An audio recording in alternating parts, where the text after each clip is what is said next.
பொன்வானம் பன்னீர் தூவும் நாவல். உதயா, வா வா, வரலாம் சித்தி, எப்படி இருக்கிறீங்க? நல்லா இருக்கம்மா என்று சொல்லிக்கொண்டே தனது அக்கா மகளின் கையில் இருந்த சூட்கேஸை வாங்கி கொண்டார் வனஜா. அப்புறம் சித்தப்பா, அபிஷேக், அரவிந்த் எல்லாரும் எப்படி இருக்காங்க? எல்லாரும் நல்லா இருக்காங்கடாமா. அப்புறம் அங்கே ஊரில் அக்கா, வித்யா எல்லாரும் நல்லா இருக்காங்களா? வா உதயா, உட்காரு. எல்லாரும் நலம் சித்தி என்ற உதயாவிடம் ஹீட்டர் போட்டிருக்கேன், போய் நல்லா அலுப்பு தீர குளிச்சுட்டு வா, சாப்பிட்லாம் என்றார். சரி சித்தி என்றவரிடம், முதல்ல இந்த காப்பியை எடுத்துக்கோ, உன் ரூம் மேலே இருக்கு, நான் வந்து காட்டுறேன் என்று தனது அக்கா மகளின் கையில் நுரை பொங்க ஆற்றிய சூடான காப்பி கப்பை கொடுத்தார். பயண அழுப்பினால் வந்திருந்த தலைவலிக்கு அந்த சூடான காப்பி அருமருந்தாக இருந்தது. சரி வாடாமா என்று தானும் உதயாவிடமிருந்து ஒரு பையை வாங்கி கொண்டு அவர் நடக்க அவரை பின்தொடர்ந்தாள் உதயா. என்ன சித்தி அப்படி பார்க்குறீங்க என்று புன்னகையுடன் கேட்டவளிடம், நீ ரொம்ப க்யூட் ஆயிட்டல்ல உதயா, இந்த அளவுக்கு பிரமாதமாக வந்திருப்பேன்னு உண்மையிலேயே நான் கொஞ்சம் கூட எதிர்பார்க்கலாமா என்று உணர்ந்து சொன்னார் வனஜா. போங்க சித்தி என்று லேசான வெட்கத்துடன் சொன்ன அக்கா மகள் உதயாவை ஆசையாக பார்த்தார். அப்புறம் அரவிந்த், அபிஷேக், சித்தப்பா எல்லாரும் எப்போ வருவாங்க சித்தி? சித்தப்பா ஆஃபீஸில் இருப்பாருமா, அவருக்கு தெரிஞ்சது பிடிச்சது எல்லாமே எப்போவுமே பிஸ்னஸ் பிஸ்னஸ் பிஸ்னஸ் தான். அவர் வரும்போது தான் வருவார், சரியான டைம் சொல்லவே முடியாது. அப்புறம் அபிஷேக்கும் அரவிந்தும் காலேஜ் போயிருக்காங்க, ஈவினிங் வருவாங்க. எல்லாரையும் உடனே பார்க்கணும் போல இருக்குது சித்தி, அதுதான் கேட்டேன். அதுவும் நீங்கள் சின்னவங்கெல்லாம் பார்த்துக்கிட்டது ரொம்ப வருஷங்களாச்சு இல்லையா? ஆமாம் சித்தி என்றவள், நீங்களும் ரொம்ப க்யூட்டா, ஏன் எனக்கு அக்கா மாதிரி தான் இருக்கிறீங்க சித்தி என்றாள். உதயா சொன்னது உண்மையிலேயே அவள் ஒன்றும் எதையும் மிகைப்படுத்தி சொல்லியிருக்கவில்லை. நீ சொன்னால் சரியாகத்தான் இருக்கும், ஆனால் உங்கள் சித்தப்பா இங்கே உடம்பையும் ஹெல்த்தையும் கண்ட்ரோலில் வச்சுக்கிறதில்லன்னு திட்டிக்கிட்டே இருப்பார்மா என்றவர், சரிடாமா நீ குளிச்சுட்டு வா, எனக்கு கிச்சனில் வேலை இருக்குது என்று கீழே இறங்கி வந்திருந்தார். அந்த வருடம்தான் கல்லூரி படிப்பை முடித்திருந்த உதயா இப்பொழுது சென்னையில் இருக்கும் தனது சித்தி வீட்டிற்கு அங்கு இருந்தபடியே வேலை ஒன்று தேடிக்கொள்ளலாம் என்று வந்திருந்தாள். வேலை கிடைத்ததும் அருகில் இருக்கும் ஏதாவது ஒரு பெண்கள் விடுதியில் சென்று தங்கிக் கொள்ளலாம் என்பது அவளுடைய எண்ணம். வனஜா உதயாவின் தாயுடைய சொந்த தங்கை. அவர்கள் இருவருக்குமே மூத்தவர்களாக 2 ஆண்களும் இருக்கிறார்கள். அதில் ஒரு அண்ணன் குடும்பம் சிங்கப்பூரிலும் இன்னொரு அண்ணன் குடும்பம் அமெரிக்காவிலும் இருக்கிறார்கள். உதயாவின் குடும்பத்தை தவிர மற்ற 3 குடும்பங்களுமே மிகவும் செழிப்பானவர்கள். உதயாவிற்கு தந்தை இல்லை, தாய் மட்டுமே. ஒரு தங்கை, அவள் பெயர் வித்யா, அவளும் கல்லூரியில்தான் படித்து கொண்டிருக்கிறாள். உதயாவின் குடும்பம் மிகவும் ஏழ்மையானது. அவர்கள் வசிப்பதும் ஒரு கிராமத்தில்தான். உதயாவின் தாயும் இல்லத்தரசிதான் என்றாலுமே வீட்டில் இருந்தபடியே டெய்லரிங் தொழில் நடத்தி தனது 2 பெண்களையும் தன் சக்திக்கு மீறி நன்றாகவே படிக்க வைத்திருந்தார். படிப்பில் மட்டுமில்லாமல் தோற்றத்தில் கூட பெண்கள் இருவருமே பிரமாதமாகத்தான் இருந்தார்கள். அதிலும் உதயாவை பற்றி கேட்கவே வேண்டியிருக்கவில்லை. அது யாராக இருந்தாலுமே அவர்களை மற்றொரு முறை திரும்பி பார்க்க வைத்துவிடும் அளவிற்கு கொள்ளை அழகு. அது மட்டுமில்லாமல் அவளிடம் இன்னும் நிறைய சிறப்புகளும் இருந்தன. மற்றவர்களிடம் மென்மையாக பேசுவது முதல் அனைத்து விதங்களிலுமே பிரமாதமான குணநலன்களை கொண்ட பெண்ணாக இருந்தாள். வா உதயா, குளிச்சாச்சா? ஆமா சித்தி. அதற்கு பிறகு இருவரும் பேசிக்கொண்டே மெதுவாக மதிய உணவை முடித்தார்கள். தனியாக வந்ததாலோ அல்லது சற்றும் பழக்கமில்லாத பயணம் என்பதாலோ உதயா ட்ரெயினில் சுத்தமாக தூங்கியே இருக்கவில்லை. சுடுநீரில் குளித்ததற்கும் வயிறு முட்டை சாப்பிட்டதற்கும் சித்தி சொல்கிறார்களே என்று போய் படுத்தவள்தான். மீண்டும் அவள் விழித்து பார்த்தபோது மாலை 5 மணிக்கும் மேலேயே ஆகிவிட்டிருந்ததை ஆச்சரியத்துடன் பார்த்தாள். எழுந்து முகம் கழுவி தலை சீவி கொண்டு புத்துணர்ச்சியுடன் கீழே இறங்கி வந்தாள். மாடிப்படியில் இறங்கும் போதே ஆண்களின் குரல்கள் பல ஒன்றோடொன்று கலந்து கேட்டதில் சற்று தயக்கத்துடன் தான் கீழேயே இறங்கி வந்திருந்தாள். வா உதயா என்றும் புன்னகையுடன் தன்னை வரவேற்று பேசிய சித்தப்பா வாசுதேவனிடம் தானும் நன்றாக பேசியவள் கூடவே தன்னை பிடித்து கொண்டு விட்டிருந்த அவளுடைய தம்பிகளான அபிஷேக்கிடமும் அரவிந்திடமும் கூட அவர்களைப் போலவே விளையாட்டாக பேசத் தொடங்கி விட்டிருந்தாள். அக்கா அக்கா என்று ஆர்வமாக அழைத்து பேசிய தம்பிகள் தானே நிமிர்ந்து பார்த்து பேசும் அளவிற்கு வளர்ந்து விட்டிருந்ததை ஆச்சரியமாக கண்டாள். என்னக்கா பார்க்குறீங்க? 2 பேரும் எவ்வளவு உயரமாக வளர்ந்துட்டீங்க. ஹலோ, நீங்களும் தான். நாங்கள் சின்ன வயசாக இருந்தப்போ பார்த்ததுக்கு இப்போ ஃபுல்லாக சேஞ்ச் ஆகிட்டீங்களா? அதென்ன ஃபுல்லாக சேஞ்சு? அப்போ எண்ணெய் தேய்ச்சி வலிச்சு சீவி பார்க்க பப்ளி மாஸ் மாதிரி பட்டிக்காடாக இருப்பீங்க. ஆனால் இப்போ அப்படியா? உலகழகி மாதிரி. போதுண்டா தம்பிகளா, ரொம்ப தான் ஓட்டாதீங்க. ஆனாலும் அக்கா மகளின் தோற்றத்தில் இப்பொழுதுமே எளிமை எளிமை என்று சொல்வதை விட வறுமை வெளிப்படையாகவே தெரிகிறதோ என்று வனஜாவால் நினைக்காமல் இருக்க முடியவில்லை. சும்மா கொடுப்பதைத்தான் அக்காவும் அவளுடைய பெண்களும் வாங்கி கொள்ளவே மாட்டார்களே, மிகவும் தன்மானம் பார்ப்பவர்களாயிற்றே என்றும். ஆனால் இப்பொழுது அக்காவே தனது மகளுக்கு வேலையொன்று வேண்டுமென்று அனுப்பி வைத்திருப்பதால் எவ்வளவு விரைவில் முடியுமோ அவ்வளவு விரைவில் தான் ஒரு நல்ல வேலையை உதயாவிற்கு தேடி தந்துவிட வேண்டுமென்று தனக்குள் நினைத்து கொண்டார் வனஜா. வனஜா தனது கணவனின் அழைப்பை கேட்டு என்னங்க என்று அருகில் சென்றார். விஜயன் தம்பி வருவார்மா, அவர்கிட்ட அந்த கவரை கொடுத்துட்றியா? சரிங்க என்று அதை வனஜா கையில் வாங்கி கொள்ள தங்களை அழைத்த தந்தையை அரவிந்தா அபிஷேக்கும் திரும்பி பார்த்தனர். சொல்லுங்கப்பா, நீங்கள் 2 பேரும் உதயாவை பர்ச்சேஸ் சினிமான்னு எங்கேயாவது கூட்டிகிட்டு போயிட்டு வாங்க, அப்போ தான் உதயாவுக்கு புது இடம் போர் அடிக்காமல் இருக்கும். ஓகே டாடி என்ற அரவிந்த். ஆனால் இந்த உதயாக்கா எங்கே என்று வாய்க்குள் முணுமுணுத்தான். சித்தப்பா கிளம்பியதுமே என்ன அப்பாவை பார்த்து அவ்வளோ பயமா என்று தம்பிகள் இருவரையும் பார்த்து கேட்டால் உதயா. பயம்னு சொல்லிட முடியாது, ஆனால் அவர் ஒன்றை சொல்லி செய்யலைன்னா அப்புறம் அவ்வளவுதான். அப்போ நிறைய விஷயத்த சொன்னால் பேச்சை கேட்க மாட்டீங்கன்னு நினைக்கிறேன். அது அப்படியெல்லாம் இல்லை. எப்படி இது கரெக்டாக கண்டுபிடிச்சிட்டிங்க? அதுதான் உங்கள் முகத்திலேயே ஒட்டி இருக்குதே. எல்லாருக்குமே குடிக்கிறதுக்கு என்னென்ன வேணும்னு சொல்லுங்கள் என்று கேட்டார். நாங்கள் இன்னும் டிஃபனே எடுத்துக்கலையேம்மா என்று சொன்ன அபிஷேக்கின் பாவனையில் சிரித்தாள் உதயா.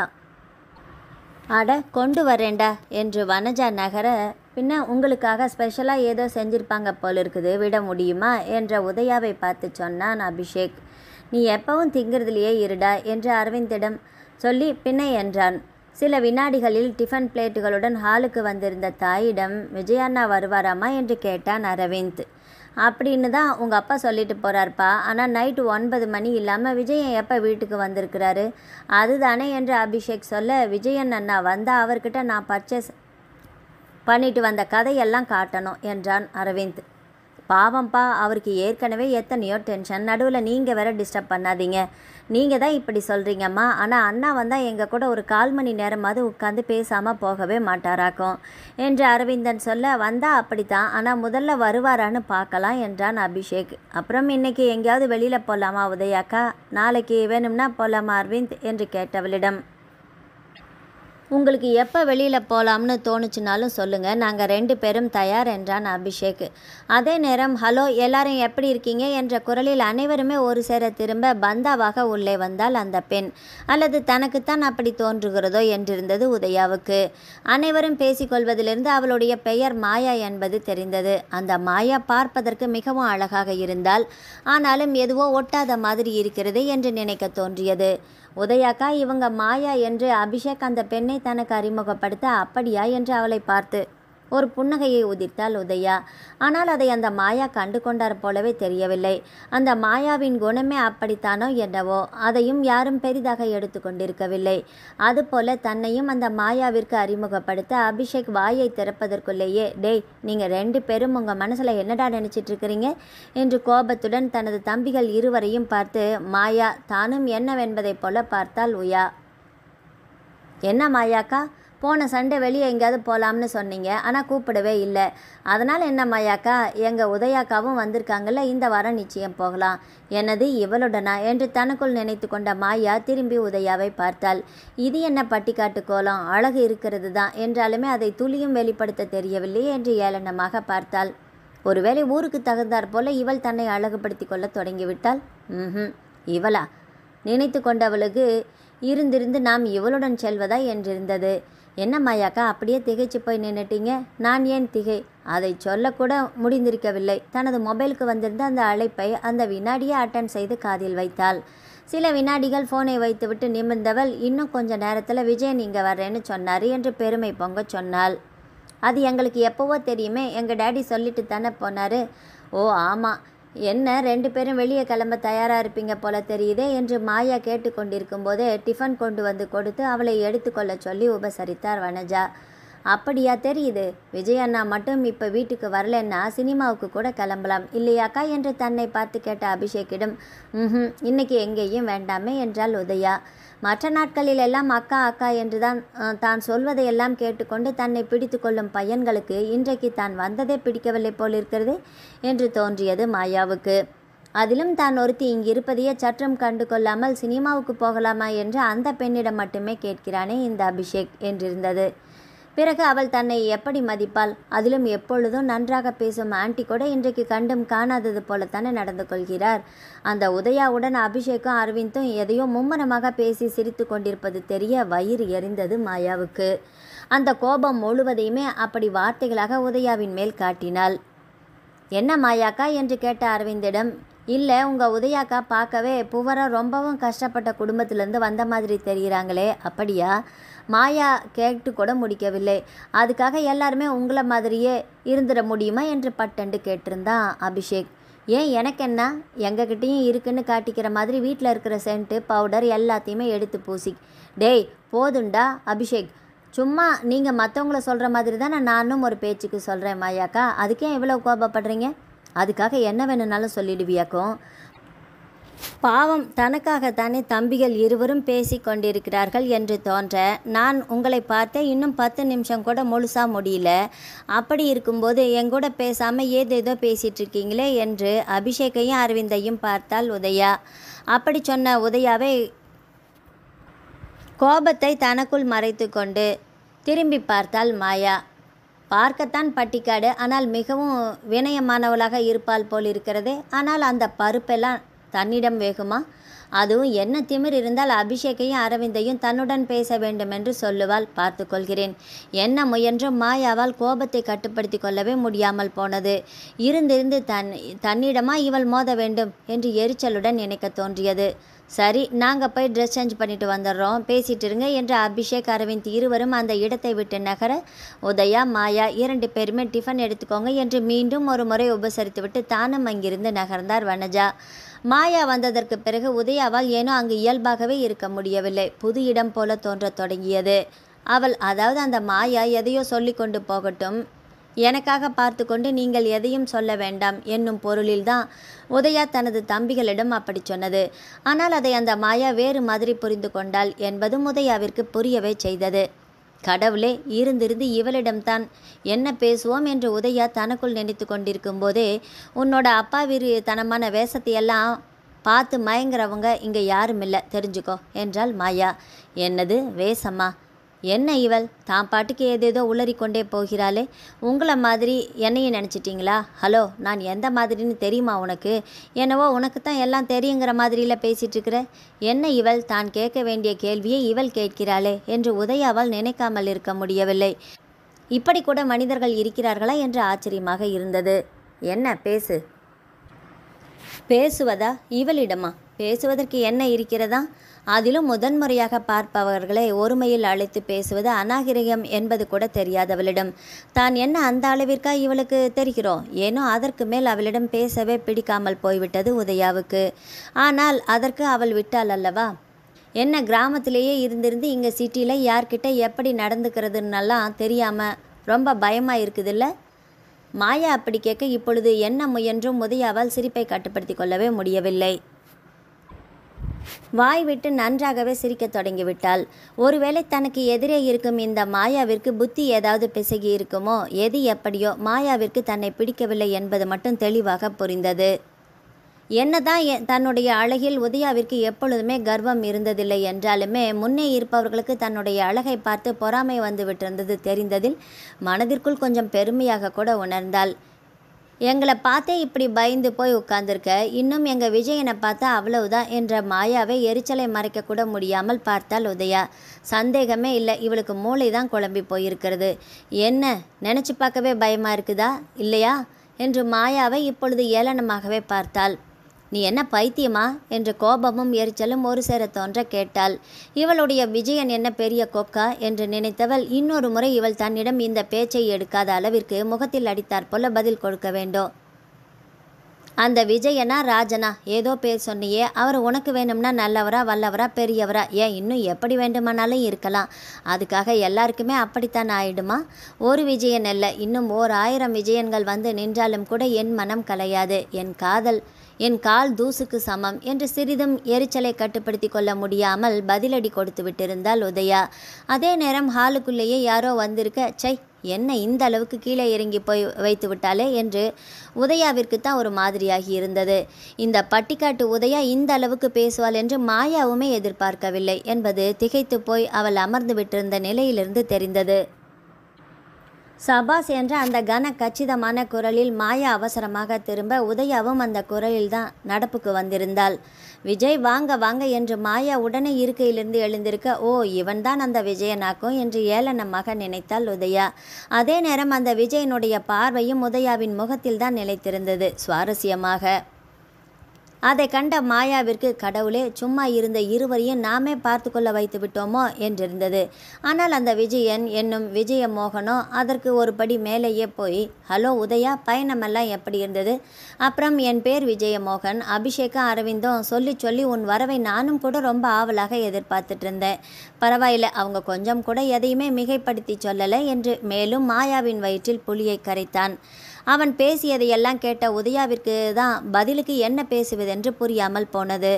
ஆனாலும் அவன் தன்னை ஒருமையில் விழித்து பேசியது மட்டும் அப்படியே மனதில் உரைத்தது.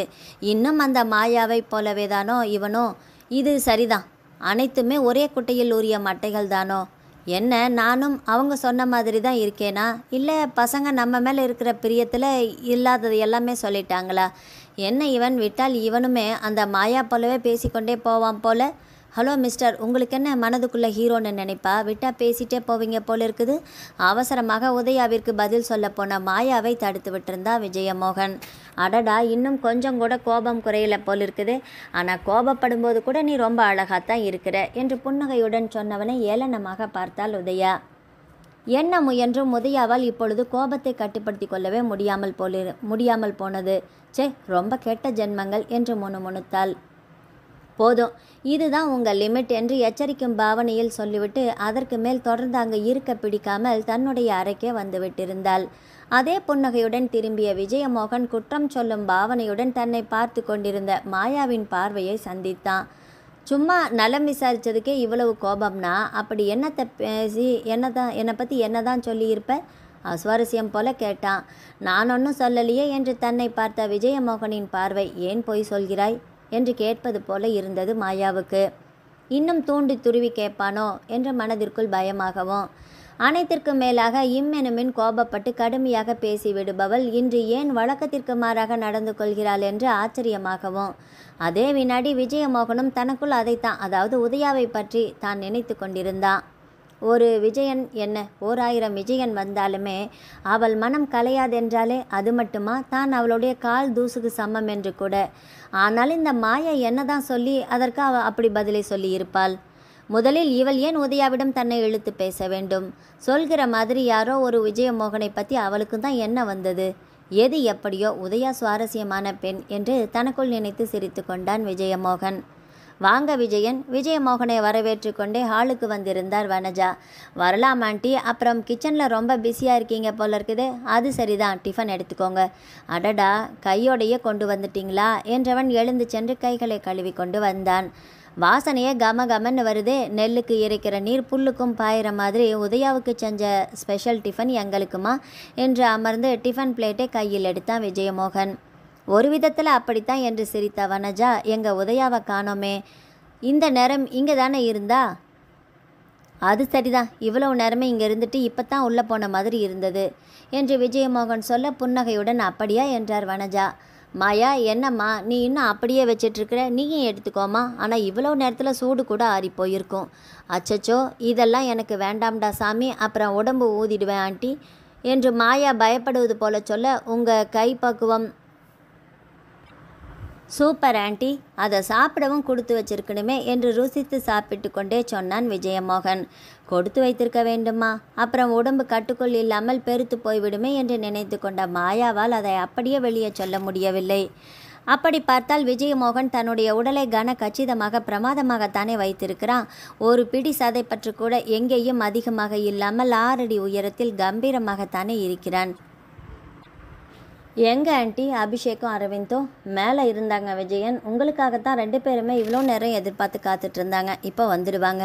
அதே சமயம் கிட்டத்தட்ட டிஃபன் முழுக்க காலியாகி விட்டிருக்க விஜயமோகனின் பிளேட்டை பார்த்த வனஜா, இன்னொரு பிளேட் எடுத்துகிட்டு வரலாமா விஜயன் என்று கேட்டார். அடடா, கேட்கவே எவ்வளவு நல்லாயிருக்கு, கிடைச்சா இன்னும் எவ்வளவு நல்லாயிருக்கும் என்ற விஜயனின் பாவனையில் புன்னகையுடன் இன்னொரு பிளேட் டிஃபனை எடுத்து வருவதற்காக எழுந்து சென்றார் வனஜா. அதே நேரம் விஜயண்ணா வந்தாச்சு என்று அபிஷேக்கும் அரவிந்தும் வந்துவிட்டிருந்தனர். வந்தவர்கள் அந்த வினாடியே, அண்ணா, எங்க உதயாக்கா வந்தாச்சு பார்த்தீங்களா என்று கேட்டனர். அதெல்லாம் என்றவன் ஒரு நிமிஷம் நின்று தனக்கு வந்திருந்த மொபைல் அழைப்பை அட்டன் செய்து பேசினான். சரிம்மா, 10 நிமிஷத்தில் வந்துடுறேன் என்று அவன் ஃபோனை வைக்க வனஜா ஹாலுக்கு வர சரியாக இருந்தது. என்ன விஜயன், ஃபோனில் அம்மா போலிருக்கே? ஆமாம் ஆண்டி என்றவன்.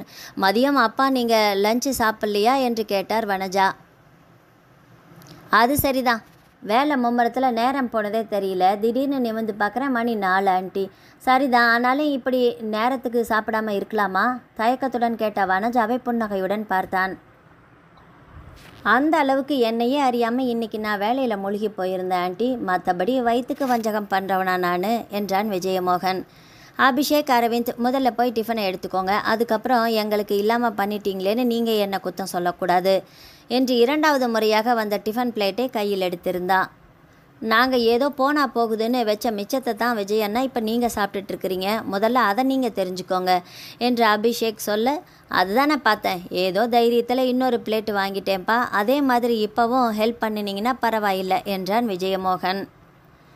விஜயமோகனை நினைக்கவே மனதிற்குள் பெருமையாக இருந்தது வனஜாவுக்கு. எந்த நேரமும் தொழில் என்று அயராது உழைத்து இனி அவ்வளவுதான், அனைத்துமே முடிந்தது என்னும் நிலைக்கு வந்து விட்டிருந்த தொழிலை தூக்கி நிறுத்தியே விட்டானே என்றிருந்தது. அதிலுமே அவ்வளவு எளிதில் திருப்திப்பட்டு விடாத தனது கணவனே தான் மிகவும் சிரமப்பட்டு பல ஆண்டுகள் உழைத்து பெற்ற பலனை விஜயன் சில வருடங்களிலேயே சாதித்து விட்டான் என்று பாராட்டுகிறார் என்றால், பாராட்டுவது மட்டுமா? பையன் இமயமலையை இடம்பெயர்த்து வைத்திருக்கிறான். அது உண்மையிலேயே அசாத்தியம் என்று எந்த நேரமும் சொல்லிக்கொண்டே வேறு இருக்கிறாரே. பின்ன அப்படி இருக்க போய்த்தானே தலைக்கு மேல் இருந்த கடன்களை அடைத்து திருமண வயதிலிருந்த 2 தங்கைகளுக்கும் ஊரே வியக்கும்படி திருமணத்தை முடித்து கடனில் மூழ்கியிருந்த வீட்டை அந்த மாளிகை என்றளவா அதை சொல்ல வேண்டும் காப்பாற்றி இப்படி இன்னும் சொல்லிக்கொண்டே போகலாமே. என்ன, மரண படுக்கையில் இருந்த தந்தையைத்தான் விஜயமோகனால் என்ன முயன்றும் காப்பாற்ற முடியாமல் போயிற்று. அவன் முயன்றும் சாதிக்க முடியாமல் போன ஒரு விஷயம் உண்டு என்றால் அது மட்டும்தான். இவ்வளவு நல்ல மகனை பெற்றெடுத்த உண்மையிலேயே அந்த தாயும் தாவம் செய்திருக்க வேண்டும் தானே என்று வனஜாவிற்கு தோன்றியது. ஆனால் விஜயமோகனை கேட்டால் இதையெல்லாம் சாதனைகள் என்றே சொல்லிக்கொள்ளவே அவன் சிறிதும் தயாராக இல்லை. அவனை பொறுத்தவரை அவனுடைய தொழில் கனவுகளே வேறாக இருந்தது. இப்பொழுதிருக்கும் நிலையை விட இன்னும் பல மடங்கு உயர வேண்டும் என்று அதை இலக்காக வைத்து உழைக்க ஆரம்பித்திருந்தான். அதாவது அதைத்தான் தனது முன்னேற்றத்துக்கான முதல் படி என்று அவன் நினைத்தான். விஜயமோகன் குடும்பத்திற்கும் வனஜா வாசுதேவன் குடும்பத்திற்கும் கடந்த 5 வருடங்களாகத்தான் நட்பு. ஆனால் மனம் விட்டு பேசி பழகியதாலோ என்னவோ எத்தனையோ காலங்கள் தோழமையுடன் பழகிவிட்டிருந்ததை போன்ற உணர்வு தான் 2 குடும்பங்களுக்குமே. விஜயமோகனின் குடும்பம் அவனுடைய தாத்தா காலத்திலிருந்தே அங்கேதான் வசித்து கொண்டிருந்தது. அதாவது காலங்காலமாக அவர்களுடைய செழிப்பு மிகுந்த குடும்பம் அது. விஜயமோகன் குடும்பத்திலிருக்கு ஒரே ஒரு ஆண் பிள்ளை அவனுக்கு இளையவர்களாக 2 பெண்கள். 4 வருடங்களுக்கு முன்பு, அதாவது விஜயமோகன் மேல் படிப்புக்காக வெளிநாட்டில் தங்கியிருந்த போது அவர்களுடைய குடும்பத்திற்கு எந்த பிரச்சனையும் இருக்கவில்லை. அதற்கு 1 வருடம் முன்பு தான் அவர்களுடைய பக்கத்து வீட்டை விலைக்கு வாங்கி கொண்டு வாசுதேவனின் குடும்பமும் அங்கு குடி வந்திருந்தது. அனைத்து பொறுப்புகளையும் மகனுடைய கையில் ஒப்படைக்க வேண்டும் என்பதற்காகவே உயிரை பிடித்து கொண்டு காத்திருந்தார் போல விஜயமோகன் வெளிநாட்டில் படிப்பை முடித்துக்கொண்டு இந்தியா திரும்புவதற்கும் அவனுடைய தந்தை மரணப்படுக்கையில் விழுவதற்கும் சரியாக இருந்தது. மலை போல் இருந்த மனிதர் திடீரென்று அப்படி வீழ்வார் என்று விஜயமோகன் உட்பட யாருமே கனவிலும் கூட நினைத்து பார்த்திருக்கவில்லை. மரணப்படுக்கையில் இருந்த தந்தையை பார்த்தே அதிர்ந்து நின்று விட்டிருந்த விஜயமோகனால் தொடர்ந்து சிரமப்பட்டு அவர் சொன்னவற்றையெல்லாம் நம்பக்கூட முடிந்திருக்கவில்லை. அவர் அந்த நிலையில் மட்டுமில்லாமல் இருந்திருந்தால் ஏன் விளையாடுகிறீர்கள் என்று கூட கேட்டிருப்பான். ஆனால் நிமிடத்திற்கு நிமிடம் சுய நினைவு இழந்து கொண்டிருக்கும் தந்தை விளையாட மாட்டார் என்பதையும் நிதர்சனமான உண்மைதான் அவர் சொல்கிறார் என்பதையும் அதற்கு பிறகுதான் அவனாலேயே புரிந்து கொள்ள முடிந்தது. ஆனால் முயன்று தனக்கு நினைவிற்கு வந்தவற்றை மட்டுமே அவ்வப்பொழுது கொஞ்சம் கொஞ்சமாக தனது தந்தை சொல்லிக்கொண்டே போக அதையெல்லாம் விஜயமோகனின் காதுகள் வரை மட்டும்தான் சென்றது. முதலில் தந்தையின் உடலில் என்ன பிரச்சனை, எப்படி திடீரென்று இந்த நிலைக்கு வந்தார் என்றெல்லாமே நினைத்தவன் அவரை பார்க்கும் டாக்டரை சந்திக்க ஓடினான். ஆனால் அந்த டாக்டரோ, நல்ல வேளையாக வந்து சேர்ந்தீர்கள், உங்கள் தந்தை கடைசி கட்டத்தில் இருக்கிறார், இனி மருத்துவ ரீதியாக நாங்கள் செய்ய ஒன்றுமே இல்லை என்று கையை விரித்து விட்டார். எப்படியும் இன்றோ நாளையோ நீங்கள் வந்து விடுவீர்கள், உங்கள் கையில் அனைத்து பொறுப்புகளையும் ஒப்படைத்து விடலாம் என்று சில நாட்களாக உங்கள் தந்தை சொல்லிக்கொண்டே இருந்தார். அவருக்கு உடல்நலம் மட்டும்தான் பிரச்சனை என்றால் ஓரளவு காப்பாற்றி எழுந்து உட்காரும் அளவிற்கு செய்திருக்கலாம். ஆனால் அவருக்கு பிரச்சனை மனதிலும் கூடத்தான். அதற்கு மேலும் டாக்டர் ஏதேதோ சொல்லிக்கொண்டே போக செய்வதறியாத அப்படியே நின்று விட்டான் விஜயமோகன். அவனுடைய தந்தை நோயின் வேதனையில் மிகவும் சிரமப்பட்டு இடைவெளி விட்டு சொன்னதை டாக்டர் தெளிவாக சொல்லிவிட்டார். அவ்வளவே. தொழிலில் பெரிய அடி. காலங்காலமாக இருக்கும் வீடு கடனில் மூழ்கி போகிற நிலை. தலைக்கு மேல் ஏராளமான கடன். திருமண வயதில் 2 பெண்கள். உயிருக்கு போராடி கொண்டிருக்கும் பெற்ற தந்தை. இவை எல்லாவற்றிற்கும் மேலாக இருக்கும் நிலை பற்றி எதுவுமே அறியாமல் தந்தையின் அந்த நிலை ஒன்றிற்கே அதிர்ந்து செய்வதறியாது தடிமாறி போய்விட்டிருக்கும் தாயும் தங்கைகளும். வெளிநாட்டில் மேற்படிப்பை முடித்துக்கொண்டு எத்தனையோ எண்ணற்ற கனவுகளுடன் திரும்பி வந்திருந்த விஜயமோகனுக்கு அப்போதைய தன் நிலை யாரோ ஒரு பெரிய மலையை தூக்கி தனது தோள்களின் மீது வைத்து விட்டதைப் போல் இருந்தது. கடன், தொழிலில் அடி, தங்கைகளின் திருமணம் என்பதற்கெல்லாம் அவன் துளியும் துவண்டு விட்டிருக்கவில்லை. பணம் மட்டும்தான் பிரச்சனை என்றால் அதை சம்பாதித்து விட முடியும். அது எவ்வளவு என்றாலுமே. அந்த நம்பிக்கை விஜயமோகனுக்கு நிறையவே இருந்தது. அதற்குத்தான் கடவுள் நல்ல ஆரோக்கியத்தையும் நிறைவான கை கால்களையும் அதற்கு மேல் பெற்றவர்கள் நல்ல குணநலன்களையும் தரமான படிப்பையும் கொடுத்திருக்கிறார்களே என்றிருந்தது. ஆனால் அவன் துவண்டு நின்றது பெற்ற தந்தைக்காக. இனி அவ்வளவுதான், உன் தந்தை எழுந்து வரப்போவதில்லை, அவர் கடைசி கட்டத்தில் இருக்கிறார் என்று டாக்டர்கள் கையை விரித்து விட்டார்கள். இல்லை, எப்படி என்னும் நான் என் தந்தையை காப்பாற்றியே தீருவேன் என்று எழுந்து நின்றிருந்த மகனுக்கு அவனுடைய தந்தை ஆதிகேசவன் எந்த சிரமத்தையும் கொடுக்காமல் அன்று இரவே இந்த உலகத்தை விட்டு சென்றிருந்தார். தந்தையின் மறைவு அதுதான். உன் தலை மீது எத்தனையோ பொறுப்புகளை வைத்திருக்கிறேனே, வினாடி கூட வீண் செய்யாமல் நீ அதை போய் பார் என்று சொல்லாமல் சொல்வதைப் போல் இருந்தது விஜயமோகனுக்கு. தாங்கொணாத துயரத்துடன் தலைமகனாக தந்தைக்கு தான் செய்தாக வேண்டிய இறுதி காரியங்களை செய்து முடித்து அந்த வேலைதான் அவன் கடைசியாக ஓரளவு நன்றாக சுவாசித்த நிமிடங்கள் என்று கூட சொல்லலாம். அதற்கு பிறகு 4 முழு ஆண்டுகள் பறந்து போய்விட்டிருந்தன. தந்தை கொடுத்துவிட்டு சென்றிருந்த, அதாவது கழுத்தை நெரித்து கொண்டிருக்கும் பிரச்சனைகளை எல்லாமே சுமூகமாக முடித்து விட்டிருந்தான். ஒரு சில ஆண்டுகளுக்கு பிறகு மனம் மிகவும் லேசாகிவிட்டதைப் போலவும் இடைவிடாது சுற்றி கொண்டே இருக்கும் இந்த உலகம் இப்பொழுது சற்று ஆசுவாசமாக அமர்ந்து இளைப்பாரி கொண்டிருப்பதைப் போலவும் மனதிற்குள் உணர்ந்தான். அதிகாலை சூரிய உதயத்தை சில நிமிடங்கள் சென்று ரசிக்கவும், தாயின் கைப்பக்குவத்தினால் ஆன சமையலை ருசித்து சாப்பிடவும், ஏதாவது நகைச்சுவையை கேட்க நேரும்போது வாய் விட்டு சிரிக்கவும் கூட இப்பொழுது அவனால் முடிந்தது. அதாவது 4 ஆண்டுகளுக்கு பிறகு மீண்டும் பழைய விஜயமோகனாக மாறியிருந்தான். ஆனாலும் அந்த உழைப்பை அவன் சிறிதும் விட்டிருக்கவே இல்லை. எந்த நேரமும் விழ தயாராக தலைக்கு மேல் ஒரு கத்தி தொங்கிக் கொண்டிருக்கிற அந்த நிலை மாறி இப்பொழுது சராசரி மனிதனைப் போல மாறியிருந்தான் என்று வேண்டுமானால் சொல்லலாம். பிரச்சனைகள் எல்லாமே முடிந்து மனம் சற்று லேசாகிவிட்டதாலோ என்னவோ திட்டமிட்டு முன்னை விட சற்று அதிகமாகவே உழைக்க ஆரம்பித்து விட்டிருந்தான் என்று கூட சொல்லலாம். வித்யா உங்ககிட்ட பேசணுமா அரவிந்த் என்ற உதயா தனது மொபைலை கொண்டு வந்து அவனிடம் கொடுக்க, வா உதயா வந்து உட்காரு, அதுக்குள்ளே எங்கே போயிட்ட என்று அழைத்தார் வனஜா. அப்புறம் இவ தான் உதயா, என்னோட அக்கா பொண்ணு என்று வனஜா அவளை விஜயமோகனுக்கு அறிமுகப்படுத்த, ஏதோ உதயா என்னை திட்டாமல் நீங்கள் பார்த்துக்கீங்கன்ற தைரியத்தில் பேசுகிறேன் என்ற விஜயமோகன், ஹாய் உதயா, உன்னோட பேர் மாதிரியே நீயும் கூட அழகாகத்தான் இருக்க என்றான். அவன் அப்படி சொன்னதை அங்கிருந்த அனைவருமே இயல்பாக எடுத்து கொண்டிருப்பது போல தெரிந்தாலுமே அப்படி சொன்னவனின் கண்களிலும் மனதிலும் வித்தியாசமாக ஏதோ தெரிகிறதோ என்று உதயாவால் நினைக்காமல் இருக்க முடியவில்லை. என்னது, உதயா திட்டுறதா, அதுவும் உங்களையா என்று வனஜா ஆச்சரியத்துடன் சிரித்து கொண்டே கேட்க, எங்கள் உதயாக்கா ரொம்பவும் சாஃப்ட்டு, அவங்களுக்கு அதிர்ந்து பேசக்கூட தெரியாது என்று பெருமையாக சொன்னான் அபிஷேக். நீங்கள் எல்லாருமே சொல்கிறதால போனா போகுதுன்னு நம்பிக்கிறேன் என்று விஜயமோகன் சொல்ல, ஏனோ மற்றவர்களுக்காக என்றும் கூட எதுவுமே பேச தோன்றாது போய்விட அப்படியே அமர்ந்து விட்டாள் உதயா. அப்புறம் விஜயன், எனக்கு ஒரு சின்ன உதவி வேணும் என்ற வனஜாவிடம், சொல்லுங்க ஆண்டி என்றான் அவன். வேலை தேடித்தான் உதயா இங்கே வந்திருக்கிறா. ஏதோ ஒரு வேலைன்னா எத்தனையோ வேலைகள் இப்போவும் தயாராகத்தான் இருக்குது. ஆனால் நீங்கள் நினச்சா அவள் படிப்புக்கு சம்மந்தமான நல்ல வேலையை தேடி கொடுக்க முடியும். இங்கே கூட ஒன்றும் அவசரமில்லை, சும்மா உங்ககிட்டையும் ஒரு வார்த்தை சொல்லி வைக்கலாமேன்னு தான். மற்றவர்களுக்கு எப்படியோ இருந்திருந்து இந்த ஜொல்லு பார்ட்டி நமக்கு வேலை வாங்கி தரதா என்று உதயாவிற்கு ஒரு மாதிரியாகிவிட்டது. ஆனாலும் முயன்று அது வெளியே தெரிந்து விடாதவாறு முகத்தை சாதாரணமாக வைத்து கொண்டாள். என்றாலுமே அது விஜயமோகனின் கூர்மையான பார்வையில் பட தவறவே இல்லை. ஆனாலும் நமது சித்தி ஏன் இவனுக்கு இவ்வளவு மரியாதை கொடுக்கிறார் என்று உதயாவால் நினைக்காமல் இருக்க முடியவில்லை. அது மட்டுமில்லாமல் இவன் வாங்கி கொடுக்கும் வேலை என்றால் அது நமக்கு தேவையே இல்லை, வேண்டாம் என்று ஒற்றை வார்த்தையில் மறுத்துவிட வேண்டியதுதான் என்ற முடிவுக்கும் மனதிற்குள் வந்தே விட்டாள் உதயா. உதயா நினைத்தது போலவே எதுவுமே நடந்திருக்கவில்லை. தொடர்ந்து வந்த 2 நாட்களிலேயே விஜயமோகன் சொன்ன வேலைக்கு அவள் சென்று சேர்ந்து கொள்ளும்படி நேர்ந்தது. அது மட்டும் இல்லாமல் அவள் வேலையில் சேர்ந்ததும் கூட விஜயமோகனிடம்தான். உன் படிப்புக்கு ஏற்ற பிரமாதமான வேலை என்று அவளுடைய சித்தப்பா தானே அழைத்து சொல்லிவிட்ட பிறகு உதயாவால் மறுத்து எதையுமே சொல்ல முடியவில்லை.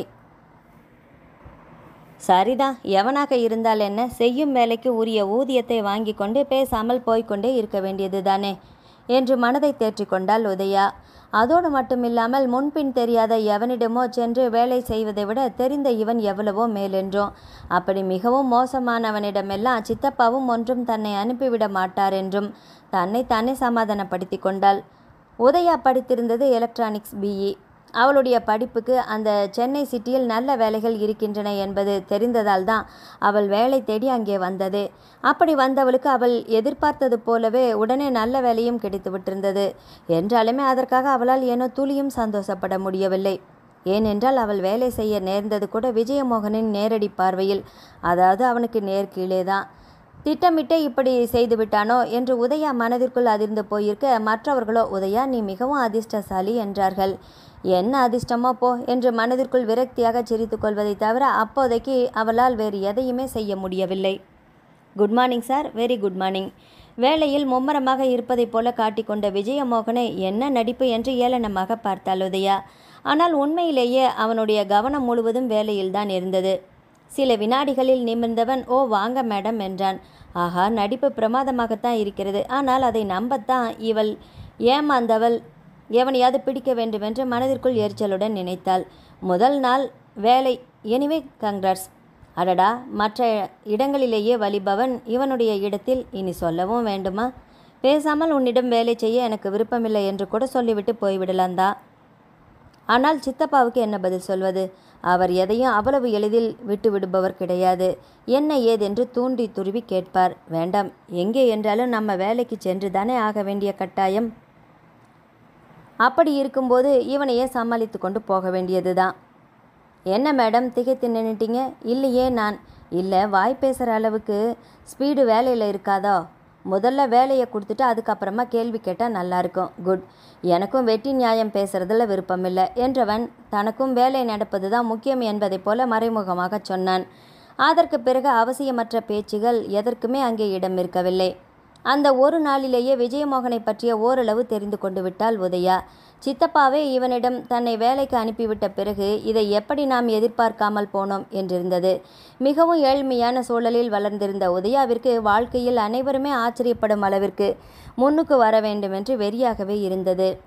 அதற்கு சித்தப்பா சரியான இடத்தை தான் தேர்ந்தெடுத்து கொடுத்திருக்கிறார் என்ற நம்பிக்கை இப்பொழுது அவளுக்கு நிறையவே வந்துவிட்டது. அதோடு மட்டுமில்லாமல் அவரின் மேலிருந்த மரியாதையும் கூட மேலும் அதிகமாயிருந்தது.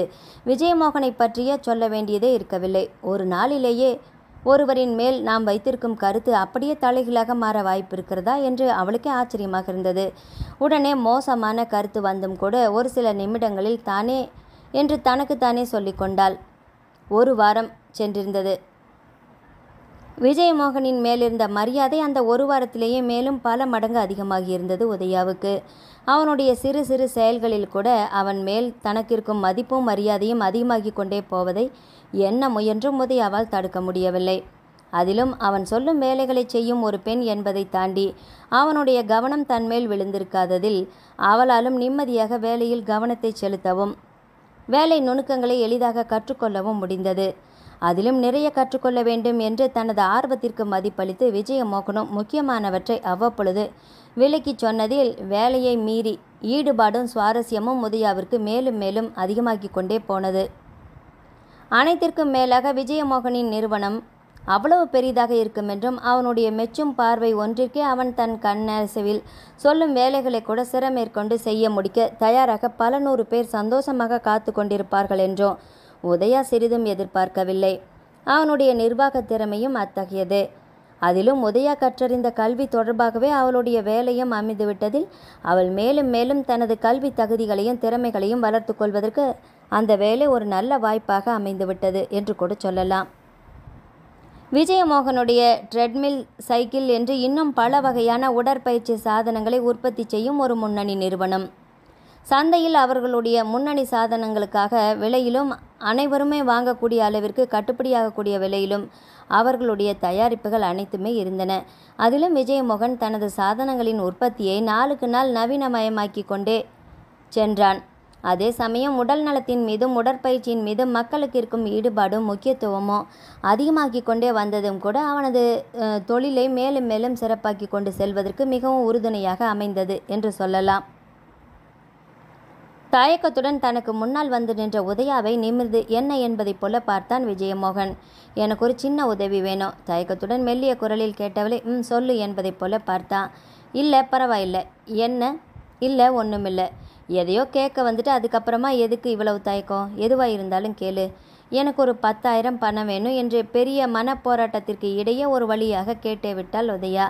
அவ்வளவுதானா? ஈவினிங் போகும்போது வாங்கிக்கோ என்று தனது வேலையில் கவனத்தை செலுத்த தொடங்கிவிட்டான். மீண்டும் நிமிர்ந்து இல்லை இப்போவே வேணுமா என்று கேட்டான். இல்லை சார், ஈவினிங் இருந்தால் போதும். எதுவாக இருந்தாலும் கேட்கறதுக்கு ஏன் இவ்வளவு தயங்குற? உங்ககிட்ட நான் இதை எதிர்பார்க்கல என்று அவள் முகத்தை பார்த்து சொல்ல,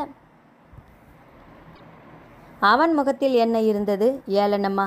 இல்லை இல்லை, சுவாரஸ்யமாகத்தான் ஏதோ தெரிந்த மாதிரி இருந்ததா? இல்லை, சொல்லு. மீண்டும் அப்படி கேட்டவனிடம் தங்கைக்கு உடனே காலேஜ் ஃபீஸ் கட்ட வேண்டியதாக இருந்தது, அதுதான் என்றாள். என் முதல் மாத சம்பளத்திலேயே அப்படியே எடுத்துக்கோங்க என்றாள். முதல்ல உன் சம்பளம் என்னன்னு தெரியுமா உனக்கு? கடவுளே, அப்படியானால் தனக்கு அவன் தரவிருக்கும் சம்பளம் 10,000க்கும் குறைவா? அப்படித்தான் என்றால் அவனுக்கு தான் மீதி பணத்தை திருப்பி கொடுப்பதற்கான வழிதான் என்ன? அவன் அந்த அர்த்தத்தில் கேட்டிருக்க மாட்டான். என்ன? இல்லைன்னா நான் வேணும்னா முதல்ல பணம் கேட்பதற்காகவும் பிறகு அதை கேட்டுவிட்டு உதயா படும் பாடும் விஜயமோகனுக்கு பாவமாகத்தான் இருந்தது. தானும் ஒரு காலத்தில் குடும்ப தேவைகளை நிறைவேற்ற எப்படியெல்லாம் சிரமப்பட நேர்ந்தது என்பது அவனுக்கு நினைவு வந்தது. இன்னும் கொஞ்சம் பண தேவை இருந்தால் கூட தயங்காமல் கேளுன்னு சொல்கிறேன், அவ்வளவுதான். தேங்க்யூ சார், ஆனால் என் தேவை அவ்வளவு மட்டும்தான். உண்மையாகவா? இதனை இப்படி கேட்குறான் என்று நினைத்தவள் விஜயமோகன் சொல்ல வருவது புரியாமல் அவனை பார்த்தாள். இல்லை, உனக்கு வேற ஏதாவது தேவைகள் இருந்தால் கூட கேளு என்றவனின் பார்வை தனது உடையில் விழுந்து பிறகு நடப்புக்கு வந்ததோ என்று அவளால் நினைக்காமல் இருக்க முடியவில்லை. தான் அணிந்திருக்கும் அந்த நடுத்தரமான சுடிதார் உதயாவை பொறுத்தவரை அதுவே புதியது போலத்தான். முல்லாய் உடல் முழுக்க குத்துவதைப் போல கூனி குறுகி போனாள். ஆனாலும் அதை வெளியே காட்டிக்கொள்ளாமல் தன்னால் இயன்ற மட்டும் நிமிர்ந்து நின்றாள். இல்லை சார், தேங்க்ஸ். சரிதான் என்று அவன் தனது வேலையை பார்க்க தொடங்கியிருக்க, எப்படியோ ஒரு பெரிய பிரச்சனை தீர்ந்ததென்ற நிம்மதியுடன் தன்னிடத்திற்கு வருவதற்காக திரும்பியிருந்த உதயா மீண்டும் நின்றாள்.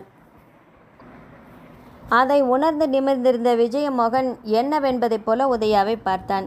இல்லை, நான் உங்ககிட்ட பணம் கேட்டது எங்கள் சித்தி வீட்டுக்கு தெரிய வேண்டாமே. ஓகே. அவன் தன்னை தவறாக ஏதும் எண்ணி விடுவானோ என்று அதற்கும் தயங்கியவள், அப்புறம் தெரிஞ்சா நான் அவங்கக்கிட்டேயே கேட்டிருக்கலாம் தானேன்னு சங்கடப்படுவாங்க என்று மீண்டும் சொன்னாள். ஏன், நீ சொல்கிற மாதிரி உனக்காக என்ன வேணுனாலும் செய்ய அவங்களும் தயாராக தானே இருக்கிறாங்க. அப்படி இருக்கும்போது நீ அவங்கக்கிட்டேயே கேட்டிருக்கலாம் சார். அவங்களும் சந்தோஷமாக உடனே எடுத்து கொடுக்கவும் செய்வாங்க என்றவள். ஆனால் அவங்கக்கிட்ட என்னால் திருப்பி கொடுக்க முடியாதே, அதாவது வாங்கிக்க மாட்டாங்க என்றாள். அது மட்டும் இல்லாமல் எங்கள் அம்மா அதை விரும்பவும் மாட்டாங்க. எங்கள் சின்ன வயசுலேருந்தே அம்மா யார்கிட்ட இருந்தும் எந்த உதவியும் வாங்கிக்கிட்டது கிடையாது, முக்கியமாக சொந்தங்கள்கிட்ட இருந்தது. இப்போவுமே அவங்களே பணத்தை ரெடி பண்ணுறேன்னு தான் சொன்னாங்க. ஆனால் எனக்கு தான் அவங்க சிரமப்படுவாங்களேன்னு ஒரு எண்ணம். அதுதான். தனது சிறிய வயதில் என்றோ ஒரு முறை தனது தாய் சித்தியிடம் உதவி கேட்க போய் அதற்கு சித்தப்பா கோபமாக எதையோ சொல்லிவிட்டாரோ என்று ஒன்றும் புரியாத வயதில் நினைத்து கொண்டது போல இப்பொழுதும் மனதிற்குள் நினைத்து கொண்டாள் உதயா. ஒரு சிறிய உதவிக்கு கூட யாரிடமும் போய் நின்று விடாமல் தன்னையும் தங்கையையும் இந்த அளவுக்கு வளர்த்து ஆளாக்கியிருக்கும் தாயின் தன்மானத்திற்கு தன்னால் பங்கம் ஏதும் வந்துவிடக்கூடாது என்பதில் அவள் உறுதியாக இருந்தாள். ஆனால் இதையெல்லாம் தனக்கு முன்னர் அமர்ந்திருப்பவனிடம் சொல்ல முடியுமா என்ன? அப்படியே சொன்னாலும் தான் புரியுமா? சொல்ல மாட்டேன், போதுமா என்றவனிடம் புன்னகையுடன் தேங்க்யூ சார் என்றாள். அடடா, என்ன அபூர்வமான சிரிப்பு! நீ ஏன் தினமும் இதே மாதிரி ஏதாவது உதவி கேட்டுட்டே இருக்கக்கூடாது? அந்த வினாடியே உதயாவின் முகத்தில் இருந்த சிரிப்பு முழுவதும் துணி கொண்டு துடைத்தாற் போல காணாமல் போய்விட்டது. அதை கண்டான் ஜெயமோகன். அடடா, முதலுக்கே மோசம் வந்துடுச்சே என்று அழுத்து கொண்டான். அவன் பாவனையில் மீண்டும் தோன்றிய சிரிப்பை முயன்று கட்டுப்படுத்தி கொண்டாள் உதயா. அன்று ஞாயிறு விடுமுறை நாள் என்பதால் படுக்கையை விட்டு மெதுவாகத்தான் எழுந்தாள் உதயா. அதற்கு பிறகு கூட அனைத்து வேலைகளுமே மந்தகதியில்தான் நடந்தது. ஊரில் இதே நேரம் அம்மாவும் தங்கையும் என்ன செய்து கொண்டிருப்பார்கள் என்று நினைக்க தோன்றியது. என்ன, அம்மா வேகமாக சமையலை முடித்து அனைத்தையும் எடுத்து வைத்துவிட்டு வித்யாவிடம் மேல் வேலைகளை பார்த்து கொள்ள சொல்லிவிட்டு துணி தைக்கும் வேலையை பார்க்க போயிருப்பார் என்று தோன்றியது. தங்கள் இருவருக்காகவும் அம்மா எவ்வளவு சிரமப்பட்டு உழைக்கிறார் என்று நினைத்ததில் பெருமையாகவும் இருந்தது. வெறும் உழைப்பு மட்டுமென்றால் அது அனைவருமே செய்வதுதான். ஆனால் அப்படி சம்பாதிக்கும் பணத்தில் தனக்கென்று எதுவுமே செய்து கொள்ளாமல் தானும் தங்கையும் படிக்க விரும்பியது போல விரும்பிய கல்லூரியிலேயே பிரமாதமாக படிக்க வைத்திருக்கிறாரே என்றும், தங்கைக்கும் இது கடைசி ஆண்டு, அவளும் படிப்பை முடித்துவிட்டால் தாய்க்கு பாரம் ஓரளவு குறையும் என்றும் நிம்மதியுடன் நினைத்து கொண்டாள்.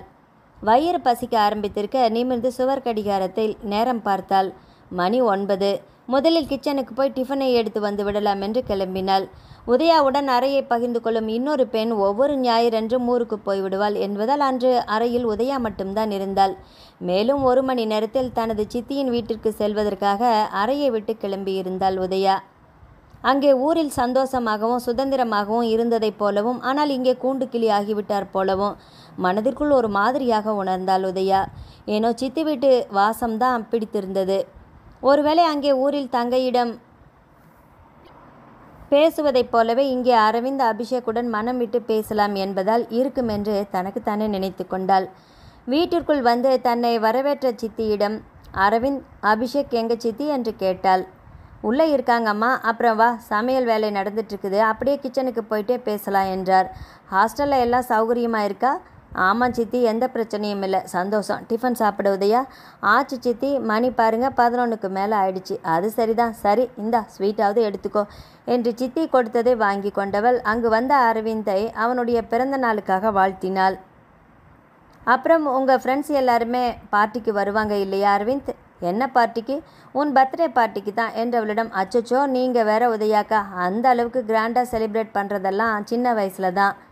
இங்கே ஈவினிங் ஒரு கேக் வெட்டுவோம், அவ்வளவுதான் என்றான். என்ன, 3 வேளையும் ஸ்வீட்டு, டிஃபனு, சாப்பாடு இதெல்லாம் கொஞ்சம் ஸ்பெஷலாக இருக்கும், அவ்வளவுதான். அடடா, நான் நிறைய எக்ஸ்பெக்ட் பண்ணிட்டு வந்தேனே. அப்போ சொல்லுங்கக்கா, நீங்கள் எப்படியெல்லாம் செய்யணும்னு நினைக்கிறீங்களோ அப்படியே. நான் சும்மா கேட்டேன் அரவிந்த். அப்புறம் இந்தா நீயும் ஸ்வீட் எடுத்துக்கோ. அதெல்லாம் காலையிலேருந்து 3 தடவை சாப்பிட்டாச்சு என்று அரவிந்த் சொல்லி கொண்டிருக்க, எப்படியோ உண்மையை ஒத்துக்கிறியே, அதுவே போதும்டா. அப்புறம் உதயாக்கா எப்போ வந்தீங்க என்று வந்தான் அபிஷேக். அதற்கு பிறகு சுவாரஸ்யமாக பேசுவதிலேயே மூவருக்கும் நேரம் செல்ல, இடையிடையே தனது சித்திக்கும் சமையல் அறையில் உதவி செய்து கொடுத்தாள் உதயா. மதிய உணவிற்கு பிறகு சிறியவர்கள் மூவரும் தங்களுடைய சிறு வயதில் எடுத்துக்கொண்ட ஃபோட்டோக்கள் அடங்கிய ஆல்பங்களை எடுத்து வைத்துக்கொண்டு தங்களை மறந்து பழங்கதைகளை பேச ஆரம்பித்து விட்டார்கள். அதிலும் அவர்களுடைய சிறு வயதில் ஒவ்வொருவரும் செய்த குறும்புகளையும் ரகளைகளையும் வேண்டுமென்றே சற்று மிகைப்படுத்தி சுவாரஸ்யமாக மூவரும் சொல்லி சிரித்து கொண்டிருந்தனர். அதிலும் ஒரு முறை விடுமுறைக்கு அபிஷேக், அரவிந்த் உதயாவின் ஊருக்கு சென்றிருந்தபோது பக்கத்து தோட்டத்து மாம்பழம் ருசியாக இருக்குமென்று சிறியவர்கள் 4வரும் திட்டம் போட்டு கொண்டு போய் பறித்ததை பற்றியும் பிறகு மாட்டிக்கொண்டு விழித்ததை பற்றியும் சுவாரஸ்யமாக பேசி கொண்டிருந்தனர். அதுலேயும் உதயாக்கா, நீங்கள் மாட்டிக்கிட்டு அப்படியே புலம்பி அழுததும் இல்லாமல் எல்லாரையும் வேற போட்டு கொடுத்துட்டீங்களே, அப்பப்பா, அதை இப்போ நினச்சாலுமே என்று வயிற்றை பிடித்து கொண்டு விழுந்து விழுந்து சிரித்தான் அபிஷேக். பின்ன திருட்டு மாங்காய் பறிச்சா என்ன ஆகுமா என்ற குரலில் மூவரும் ஒரு சேர திரும்பி பார்த்தனர். விஜயமோகன் உள்ளே வந்து கொண்டிருக்க அனைவருமே அவனை சந்தோஷமாக வரவேற்றனர். அதாவது உதயாவை தவிர. உள்ளே இருக்கையில் வந்து அமர்ந்திருந்த விஜயமோகனை பார்த்து ஒரு சிறு புன்னகையை மட்டும் முதிர்த்தாள் அவள். அப்புறம் மீதி கதையை சொல்லுங்க, அதெல்லாம் பழைய கதை விஜயண்ணா என்று அரவிந்த் சொல்லி கொண்டிருக்கும் போதே, ஆனாலுமே ரொம்ப சுவாரஸ்யமான கதையாக்கும் என்று அப்பொழுது நடந்தது போல அனைத்தையும் அவன் முன்னே கொண்டு வந்து சொல்லவே ஆரம்பித்திருந்தான் அபிஷேக். சில வினாடிகளில் அரவிந்தும் அபிஷேக்குடன் சேர்ந்து கொண்டு அவன் சொல்வதில் இருக்கும் சிறு சிறு விஷயங்களை எல்லாமே வெகு மும்மரமாக தெளிவுபடுத்தி சொல்லிக்கொண்டே வர கடைசியில் உதயா தான் நெளிய வேண்டியதாயிற்று. ஏனென்றால் அந்த பழங்கதைகளுக்கான வெகு முக்கியமான கதாபாத்திரமே உதயா தான். 7-8 வருடங்களுக்கு முன்பு வரை விடுமுறை என்றாலே சிறியவர்கள் நால்வரும் ஒன்று கூடி விடுவது வழக்கம். அந்த மாதிரியான ஒரு விடுமுறை நாளில்தான் அபிஷேக், அரவிந்த், உதயா, அவளுடைய தங்கை வித்யா என்று அவர்கள் நால்வருமே ஒன்று சேர்ந்து விஜயமோகன் சொன்னது போல திருட்டு மாங்காய் பறிக்கச் சென்றனர். அப்படி சென்று ஆளுக்கு ஒவ்வொன்றாக பறித்துவிட வேண்டுமென்று அனைவரும் வெகு மும்மரமாக செயலில் இறங்கியிருந்த போதுதான் யாரோ நடந்து வரும் அரவம் கேட்க உதயாவை தவிர மற்ற மூவருமே அங்கிருந்து காணாமல் போய்விட்டார்கள். கடைசியில் தோட்டக்காரனின் கையில் மாட்டிக்கொண்டது உதயா. அந்த தோட்டக்காரருக்கு பல நாட்களாகவே இந்த மாங்காய் திருடர்களை பிடிப்பது ஒரு சவாலாகவே இருந்தது. கையில் அகப்பட்டு விட்டிருந்த உதயாவிடம், உன் மற்ற கூட்டாளிகளை வரச்சொல், இல்லை என்றால் இதே மரத்தில் கட்டி வைத்து தோட்டத்து வேலையாட்களை எல்லாம் வரச்சொல்லி சினிமாக்களில் வருவது போல உருட்டுக்கட்டையால் அடிப்போம் என்று மிரட்டியிருக்கிறார். ஏற்கனவே இந்த திருட்டு மாங்காய் பறிக்கும் வேலைக்கெல்லாம் நான் வரமாட்டேன், அது தவறு என்றெல்லாம் சொல்லி மிகவும் மறுத்திருந்த உதயா இப்பொழுது ஓவென்று அழவே தொடங்கிவிட்டாள். அது மட்டுமில்லாமல் என்ன நடந்தது, எத்தனை பேர் உடன் வந்தார்கள், என்ன திட்டம் என்பதையெல்லாம் கூட விலாவரியாக சொல்லியும் விட்டாள். இதில் இன்னொரு சிறப்பு என்னவென்றால், அந்த தோட்டக்காரருக்கும் உதயாவின் குடும்பத்திற்கும் எப்பொழுதுமே ஆகாது. அதற்கு பிறகு அந்த தோட்டக்காரர் வீட்டிற்கே கிளம்பி வந்து சண்டை போட்டு விட்டு சென்றது வரை நடந்தது. அபிஷேக் சொல்ல சொல்ல சிறு வயதில் மாட்டிக்கொண்ட போது அனுபவித்ததை விடவும் அதிகமாக இப்பொழுது கூனி குறுகி போனாள் உதயா. அந்த அவஸ்தை அவளுடைய முகத்தில் அப்படியே தெரிய, சரிதான் விடப்பா, உங்கள் சின்ன வயசில் திருட்டு மாங்காய்னா எங்கள் சின்ன வயசில் இன்னும் என்னென்னவோ ரகலையெல்லாம் பண்ணியிருக்கிறோம் என்று அபிஷேக் சொன்னதுக்கெல்லாம் தனக்கு அனாவசியம் என்பதைப் போல காட்டி சூழ்நிலையை எளிதாக்கினான் விஜயமோகன். ஆனால் அதற்கு அபிஷேக்கோ, அப்படி என்ன நடந்திருந்தாலுமே எங்கள் உதயாக்கா மாதிரி யாருமே மாட்டிக்கிட்டு அழுதுருக்க மாட்டாங்க, ஹரிச்சந்திரனோட தங்கச்சி மாதிரி பயந்துக்கிட்டு அப்படியே போட்டு கொடுத்துருக்குது என்றான் அவன். அதுதானே உங்கள் அக்காவாச்சே என்றவன், ஆனாலும் உங்களுக்கு அக்காவுக்காக இருந்துட்டு இந்த அளவு நல்லவளை எப்படி என்னால் நம்பவே முடியலையே. அது உங்களுக்கு என்ற வார்த்தைக்கு அழுத்தம் கொடுத்து சொன்னான் விஜயமோகன். அண்ணா வேண்டாம், அது சரிதான், உங்களுக்கு தான் உண்மை பேசுகிறவங்களையும் பார்த்தாலே பிடிக்காதே என்றவன். சரிதான், அதுக்கப்புறமாவது இந்த திருட்டு மாங்காய் பறிக்கிற வேலையெல்லாம் விட்டீங்களா இல்லையா என்று கேட்டான். என்னது, அதுக்கப்புறமா மாங்காய் சாப்பிட்ற பழக்கத்தையே விட்டுட்டோமில்ல, அப்படின்னா பார்த்துக்கோங்க என்ற அபிஷேக்கின் பாவனையில் முயன்று சிரிப்பை கட்டுப்படுத்தி கொண்டாள் உதயா. ஏன் பக்கத்து தோட்டக்காரன் உன்ன மாதிரியே மரத்தில் கட்டி வச்சு அடித்தானா? ஐயோ, சான்ஸே இல்லைனா என்று அபிஷேக் சொல்ல, யாருக்கு தெரியும் என்ற பாவனையுடன் சொன்னான் விஜயமோகன். அதே நேரம் வாங்க விஜயன் என்று சித்தப்பா ஹாலுக்கு வர தான் எழுந்து கொண்டாள் உதயா. என்னம்மா உட்காரு என்றவரிடம், இதோ வரேன் சித்தப்பா என்று சமையல் அறைக்கு வந்திருந்தாள். வாடாம்மா, நானே உன்னை கூப்பிடணும்னு நினச்சேன், எல்லாருக்குமே டிஃபன் கொண்டு போய் கொடு என்று சித்தி சொல்ல கொடுங்க என்று வாங்கி கொண்டு போனாள். ஹாலுக்கு வந்தவள் மாயா வந்திருப்பதை கண்டாள். அவளுடன் இன்னொரு ஆணும் ஜாடை வைத்து பார்த்தால் அவளுடைய பிறந்தவனாகத்தான் இருக்க வேண்டும் என்று தோன்றியது.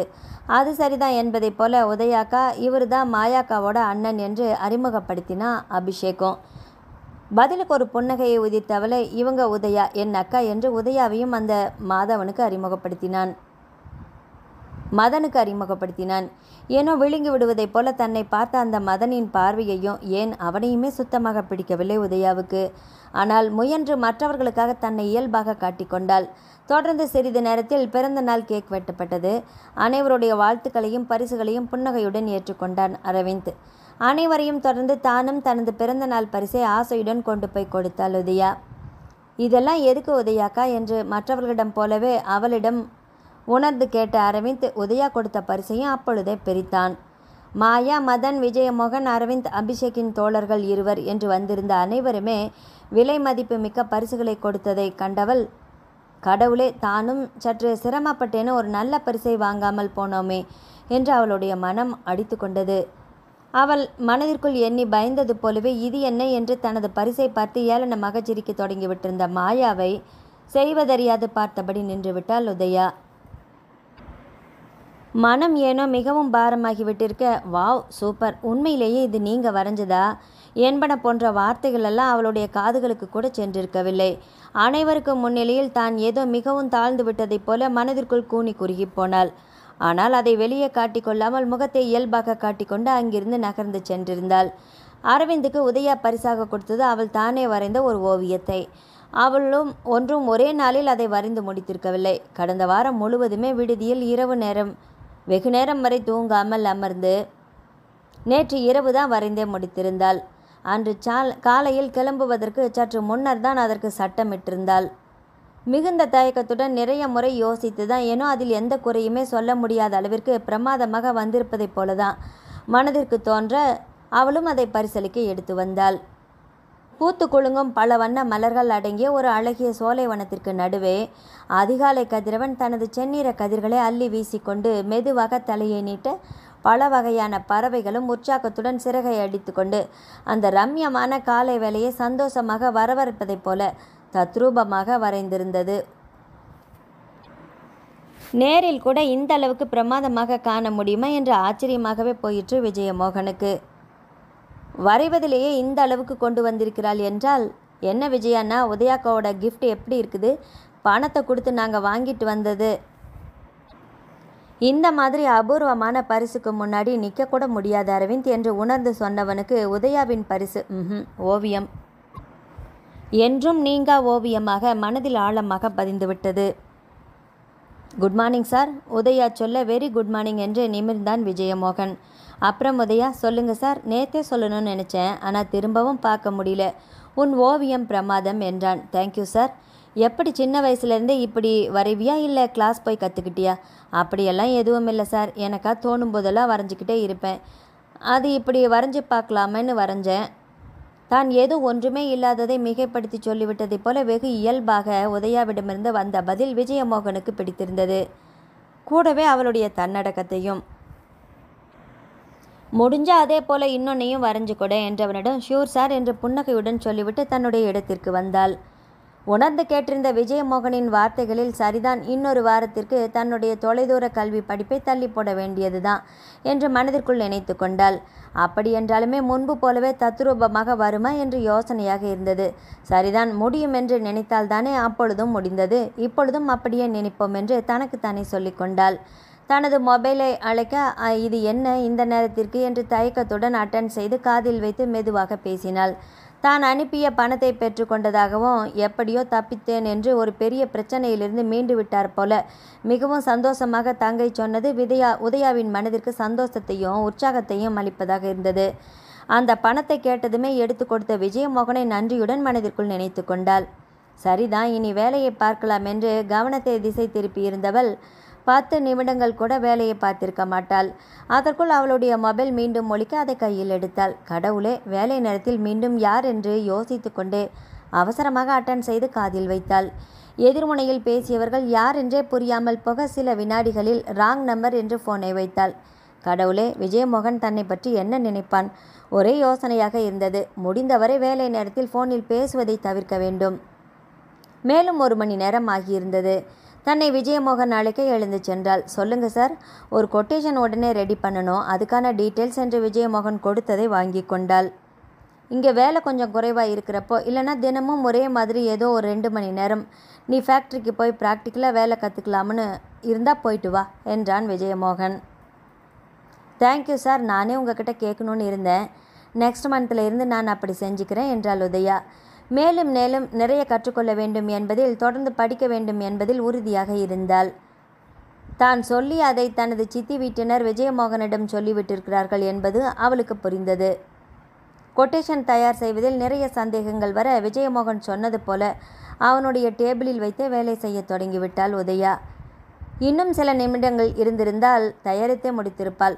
ஆனால் அதற்குள் யாரோ அந்த அரைக்கதவை திறந்து கொண்டு உள்ளே வரும் அரவம் கேட்டு தானும் திரும்பி பார்த்தாள் உதயா. மாயா, கடவுளே, இவள் எங்கே? ஆனாலும் அதே நேரம் வாங்க மேடம் என்று வரவேற்றான் விஜயமோகன். பரவாயில்லையே, போன்னு சொல்லாமல் வான்னு கூப்பிடுறீங்களே, அப்படி போன்னு சொன்னால் போயிடுவியா நீ? அப்படி கேட்டவனே கோபத்தை தனக்குள் மறைத்து கொண்டு பார்த்தாள் மாயா. கேவலம் இந்த உதயாவிற்கு முன்னாடி தன்னை இப்படியெல்லாம் பேசுகிறானே என்று மாயாவிற்கு நெஞ்சு கொதித்தது. ஆனாலும் தன்னுடைய உணர்ச்சிகள் எல்லாம் இவனிடம் 100ல் 1 பங்காக கூட எடுபடாது என்று ஆற்றாமையுடன் நினைத்து கொண்டவளுடைய கோபமெல்லாம் இப்பொழுது உதயாவின் மீதே திரும்பியிருந்தது. என்ன விஜய், நான் எனக்கு வேண்டிய ஒருத்தங்களுக்கு வேலை ஒன்று வேணும்னு உங்ககிட்ட கேட்டிருந்தேனே, என்னாச்சு? அப்படியா, போன வருஷம் ஏதோ அப்படி கேட்டதான் ஞாபகம். அப்பா அவங்களுக்கு இன்னுமா நீ வேலை வாங்கி கொடுக்கல? என்ன ஏளனம்? அவங்கெல்லாம் வேலைக்கு போயிட்டு தான் இருக்கிறாங்க, அதே சமயம் நல்ல வேலைக்காக முயற்சி பண்ணிட்டும் இருக்காங்க. ஓ சரி, சொல்லிடுறேன். எப்போ? அதாம்மா நல்ல வேலை வரும்போது, அதெல்லாம் வரும்போது வரப்போகுது, அப்படியே வந்தாலுமே அதுக்கு தான் கண்டவங்களெல்லாம் கிளம்பி வந்துடுறாங்கல்ல. மாயா குறிப்பிட்டு சொன்னது உதயாவை தான். அது மற்றவங்களுக்கு புரியவே செய்தது. மாயாவின் குணம் தெரிந்ததால் என்னவோ உதயாவுமே ஒன்றும் பேசவே இல்லை. ஆனால் விஜயமோகனுக்கு தான் மிகுந்த கோபம் வந்தது. ஆனால் அதைத்தான் அப்பொழுது வெளிப்படுத்தினால் மாயா அதை கொச்சைப்படுத்தி பேசுவாள். தன்னோடு இயன்ற மட்டும் அதற்கு தவறான சாயங்கள் பூசி அதை வெளியே பரப்பவும் செய்வாள் என்பதால் அப்போதைக்கு முயன்று தன்னை கட்டுப்படுத்தி கொண்டான். ஆனால் அதே சமயம் மாயாவோ இன்னும் ஒருபடி மேலேயே போய்விட்டாள். எதுக்கும் கொஞ்சம் தள்ளியே நிறுத்துங்க, இல்லைன்னா காணாததை கண்ட மாதிரி மேலே வந்து விழுந்தாலும் விழுந்துடுவாங்க என்ற மாயாவின் வார்த்தைகளில் நிமிர்ந்தாள் உதயா. என்ன வார்த்தை சொல்லிவிட்டால், இப்படியெல்லாம் கூட மற்றவர்களின் மனதை புண்படுத்தி பேச இவளால் எப்படி முடிகிறது? அதுவும் விஜயமோகன் தன்னை பற்றி என்ன நினைப்பான்? இனிமேல் நாம் இயல்பாகவே நடந்து கொண்டாலுமே அவனுக்கு அப்படித்தானே தோணும். ஏற்கனவே கோபத்தை கட்டுப்படுத்தி கொண்டிருந்த விஜயமோகனோ போதும் கிளம்பு என்று அடிக்குரலில் அந்த வார்த்தைகளுக்கு அழுத்தம் கொடுத்து சொன்னான். அதற்கு மேலும் வெகு தீவிரமாக எதையோ சொல்வதற்காக வாயை திறந்திருந்த மாயா அதற்கு பிறகுதான் விஜயமோகனின் சீரலையும் அவன் அப்படி நடந்து கொண்டதும் தன்னிடம் தான் என்பதையும் புரிந்து கொண்டாள். அந்த அளவுக்கு கடுமையாக நடந்து கொள்ளும் அளவுக்கு அப்படி என்ன சொல்லிவிட்டோம் என்று நினைக்க தோன்றியது. இதற்கு முன்னரும் வேலை நேரத்தில் தொந்தரவு செய்ய நேரும்போது விஜயமோகன் கோபப்பட்டிருக்கிறான் தான். என்றாலுமே இந்த அளவுக்கு, அதுவும் இந்த பெண்ணிற்கு முன்னிலையில். இன்னும் முகத்தில் அடித்தார் போல எதையாவது சொல்லிவிடுவானோ என்று மனதிற்குள் பயந்துவிட பேசாமல் அங்கிருந்து உடனே கிளம்பிவிட்டாள். ஆனால் அவள் சென்ற பிறகும் கூட விஜயமோகனுக்கு கோபம் தணியவில்லை. தனக்கு கீழ் வேலை செய்யும் ஒரு பெண்ணை பற்றி இப்படியெல்லாம், அதுவும் வேலை நேரத்தில் வந்து எப்படி பேசலாம் என்று நினைத்தான். எரிச்சலையும் கோபத்தையும் முயன்று கட்டுப்படுத்தி கொண்டான். தனக்கு எதிரே இருந்தவளின் மனநிலையை பற்றி அவனால் நினைத்து கூட பார்க்க முடியவில்லை. ஆனால் பார்ப்பதற்கு உதயா வெகு மும்முரமாக வேலை செய்து கொண்டிருப்பதைப் போலத்தான் தோன்றியது. சார், இந்த மெஷினோட கெப்பாசிட்டி, பவர் டீட்டெயில்ஸ் எல்லாம் போதுமா? விஜயன் சொல்ல சொல்ல எழுதி கொண்டாள் உதயா. மாயா பேசினதை தப்பாக எடுத்துக்க வேண்டாம். மற்றவங்களோட உணர்ச்சிகளை பற்றி அவள் என்றைக்குமே யோசிக்கிறதே கிடையாது. தெரியுது சார், எங்கிட்டையும் ஒரு ஹேபிட் இருக்குது. நல்லதுன்னு சொல்ல வரல, எனக்கு பிடிக்காதது எதுவுமே, என்னை டிஸ்டர்ப் பண்ணுற மாதிரியான எந்த எண்ணங்களுக்குமே நான் துளி கூட இடம் கொடுக்கறதில்ல.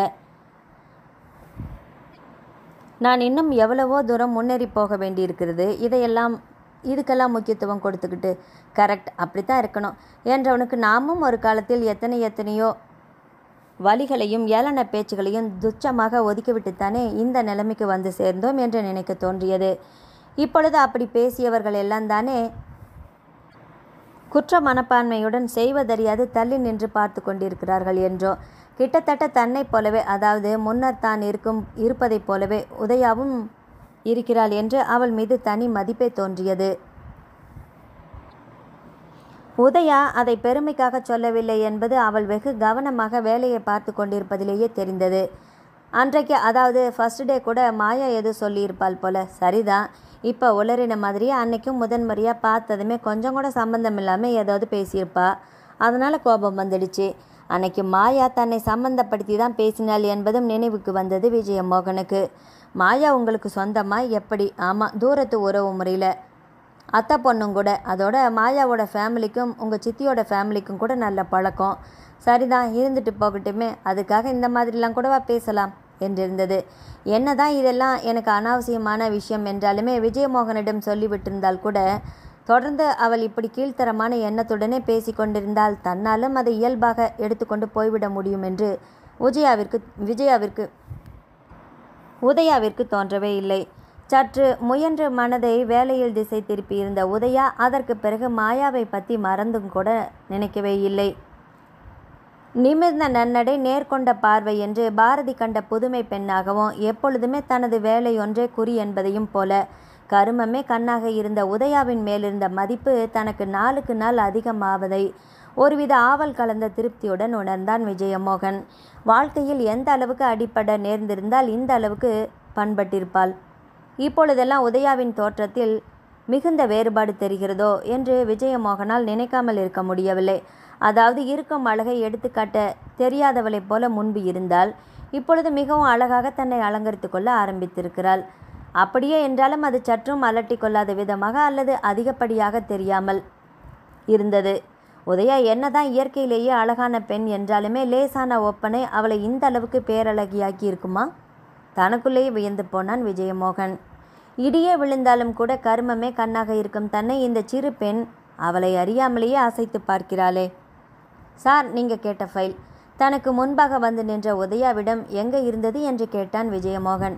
சாரி சார், என் டேபிளில் தான். சாரியெல்லாம் வேண்டாம், ஃபைலை மட்டும் கொடு என்று வாங்கி கொண்டவன் உட்காரு என்று தனக்கெதிரே இருக்கும் இருக்கையை காட்டினான். பரவாயில்ல சார், நான் சொல்ல சொல்ல நீ எழுதணும், உட்கார்ந்தா கொஞ்சம் ஸ்பீடாக எழுதலாம் என்று அவன் சொல்லி முடிப்பதற்குள் அமர்ந்து விட்டாள். என்ன சொல்லு சார், எனக்கு இன்னைக்கு ஈவினிங் 1 hour பர்மிஷன் எடுத்துக்கோ. வேலை இல்லைன்னு வேணும்னா என்ன போய்க்கிறேன், இல்லைன்னா வேண்டாம். ஏதோ முக்கியமான வேலை இருக்க போய் தானே கேட்குற என்றவன் இல்லை திருட்டு பழம் எதையாவது பறிக்க போகவா என்று கேட்டான். சற்றும் சிரித்து விடாமல் விஜயமோகன் கேட்க உதயாவால் தான் சிரிப்பை கட்டுப்படுத்தி கொள்ளவே முடியவில்லை. அச்சச்சோ, ஒரு தடவை பட்டதே போதும் சார் என்றாள். நீ துணிச்சலான பெண்ணாச்சே, இந்த ஒன்றுக்கே இப்படி பயந்து போயிடுறதா? யார் சார் சொன்னது? ரொம்ப நாள் அந்த தோட்டத்து வழியாக வீட்டுக்கு வராமல் 2 கிலோமீட்டர் சுற்றிக்கிட்டு வந்தது எனக்கு தானே தெரியும். அட ஏன் பயந்தான். அந்த தோட்டக்காரர் ரொம்பவும் முசுடு. எப்போவுமே எல்லார் கூடவும் சண்டை போட்டுக்கிட்டே இருப்பார். அதனால் அவர் தோட்டத்தில் மாங்காய் திருட்டு போகிறதும் சகஜம்தான். அதனால் எங்கே திரும்பவும் உன்னையே பிடிச்சிடுவாரோன்னு பயந்து தான் இல்லையா? என்று சிரித்தவளை தானும் புன்னகையுடன் பார்த்தான் விஜயமோகன். இந்த பயமெல்லாம் திருட போகிறதுக்கு முன்னாடி இருந்திருக்கணும். என்ன சார் பண்ணுறது, சில விஷயங்கள் பட்டாதானே தெரிய வருது என்ற பாவனையுடன் சொன்னவளை பார்த்தான் விஜயமோகன். அது சரிதான் என்றவனின் குரலில் வித்தியாசமாக ஏதோ இருக்கிறதோ என்று தோன்றியது உதயாவிற்கு. அதற்கு பிறகு விஜயமோகன் சொல்ல சொல்ல அதை குறிப்பிடுத்து கொள்வதில் கவனத்தை செலுத்த தொடங்கிவிட்டிருந்தாள். கடந்த 3 ஆண்டுகளில் கம்பெனி அடைந்திருந்த அபரிதமான வளர்ச்சியை ஆச்சரியத்துடன் கண்டாள். வெகு இயல்பாக சாதாரணமாக தன்னை காட்டிக்கொள்ளும் விஜயமோகன் அதற்காக எந்த அளவுக்கு உழைத்திருக்கிறான் என்பதையும், அதிலும் அந்த வாரத்தில் 2 முறை உதயா அவனுடன் ஃபேக்டரி முழுக்க ரவுண்ட் செல்ல நேர்ந்தது. ஒவ்வொரு சிறிய விஷயத்திலுமே அவன் எடுத்துக்கொள்ளும் அபரிதமான அக்கறை, அதே போல ஊழியர்கள் மீது காட்டும் அன்பு, பரிவு, கண்ணில் படும் ஒரு சிறு குறையை கூட பரவாயில்லை போனால் போகிறதென்று விட்டுவிடாமல் கவனித்து உடனே சரி செய்யும் விதம் என்று இன்னும் சொல்லிக்கொண்டே போகலாம் போல. இப்படி எத்தனையோ. மற்றது எது எப்படியானாலுமே நினைத்த மாதிரி வேலை சரியாக நடந்தே ஆக வேண்டும் என்பதில் மட்டும் மிகவும் கடுமையாக நடந்து கொண்டான். அல்லது தனக்குத்தான் அப்படி தோன்றுகிறதோ என்று நினைத்தாள் உதயா. ஆனால் வேலை எவ்வளவு இருந்தாலுமே அதை ஈடுபாட்டுடன் செய்வதற்கு தயாராக இருப்பவர்கள் ஏன் சொல்லும் வேலையை செய்யாமல் போகப் போகிறார்கள்? எம்டியின் பிஏ என்பதாலோ அல்லது எப்பொழுதுமே எம்டியுடன் கம்பெனி முழுக்க ரவுண்ட் செய்வதாலோ ஆரம்பகட்ட வேலைகள் முதல் சாதனங்களை உற்பத்தி செய்து அவற்றை வெளியே அனுப்ப தயாராக வைப்பது வரையிலான அனைத்து வேலை நுணுக்கங்களையும் அந்த கட்டடத்தில் இருப்பவர்கள் சொல்லித்தர தர பிரமாதமாக கற்றுக்கொண்டாள் உதயா. அதாவது வாழ்க்கையில் முன்னேற துடித்து கொண்டிருக்கும் ஒரு பெண்ணாக மனதை திறந்து வைத்து கொண்டு சென்றவளுக்கு மேலும் மேலும் கற்று தெளிய விஷயங்கள் நிறைய இருந்தன. அன்றோடு உதயா வேலையில் சேர்ந்து 1 மாதம் முடிந்திருந்தது. அந்த 1 மாதத்திலேயே அவள் பிரமாதமாக அனைத்து வேலைகளையும் கற்றுக்கொண்டிருந்த விதம் விஜயமோகனையே வியப்பில் ஆழ்த்தியிருந்தது. மிகவும் சரியாக சொல்ல வேண்டுமென்றால் உதயாவை அவளுடைய சித்தி வீட்டினருக்காகத்தான், அதாவது சொல்கிறார்களே போனால் போகிறது என்பதற்காகத்தான் தன்னுடைய கம்பெனிக்கே வேலைக்கு சேர்த்திருந்தா. அப்பொழுதுதான் தான் மட்டும் யோசித்திருந்தால் தனக்கு இப்படி ஒரு திறமையான பிஏ கிடைக்காமலே போயிருப்பாளோ என்று இப்பொழுது கூட சில நாட்களுக்கு முன்னு கூட தனக்குள் நினைத்து கொள்ள தொடங்கியிருந்தா. திறமை மட்டுமா? ஏனோ இப்பொழுதெல்லாம் அவளை பார்க்காத நாள் சரியாகவே போவதில்லை என்றெல்லாம் கூட தோன்றத் தொடங்கியது. கூடவே 6 அடி உயரத்துடன் கம்பீரமாக வெகு அலட்சியத்துடன் அனைவரையும் ஒருமுறை திரும்பி பார்க்க வைத்துவிடும் தன்னுடைய தோற்றம் உதயாவிடம் ஏன் ஒரு சிறு சலனத்தை கூட ஏற்படுத்தவில்லை என்றும், அன்று ஏனோ வழக்கத்தை விடவும் சற்று நன்றாகவே தன்னை அலங்கரித்து கொண்டு வந்திருந்தாள் உதயா. அதற்கு காரணம் வேறு யாருமில்லை, அவளுடைய அரை தோழிதான். தன்னையும் தன்னையொத்த பெண்களையுமே பார்த்து பொறாமைப்படும் பெண்களைத்தான் உதயா அன்று வரை பார்த்து வந்திருக்கிறாள். ஆனால் அவளுடைய அரை தோழியான வாணியை சற்று வித்தியாசமாகத்தான் கண்டாள்.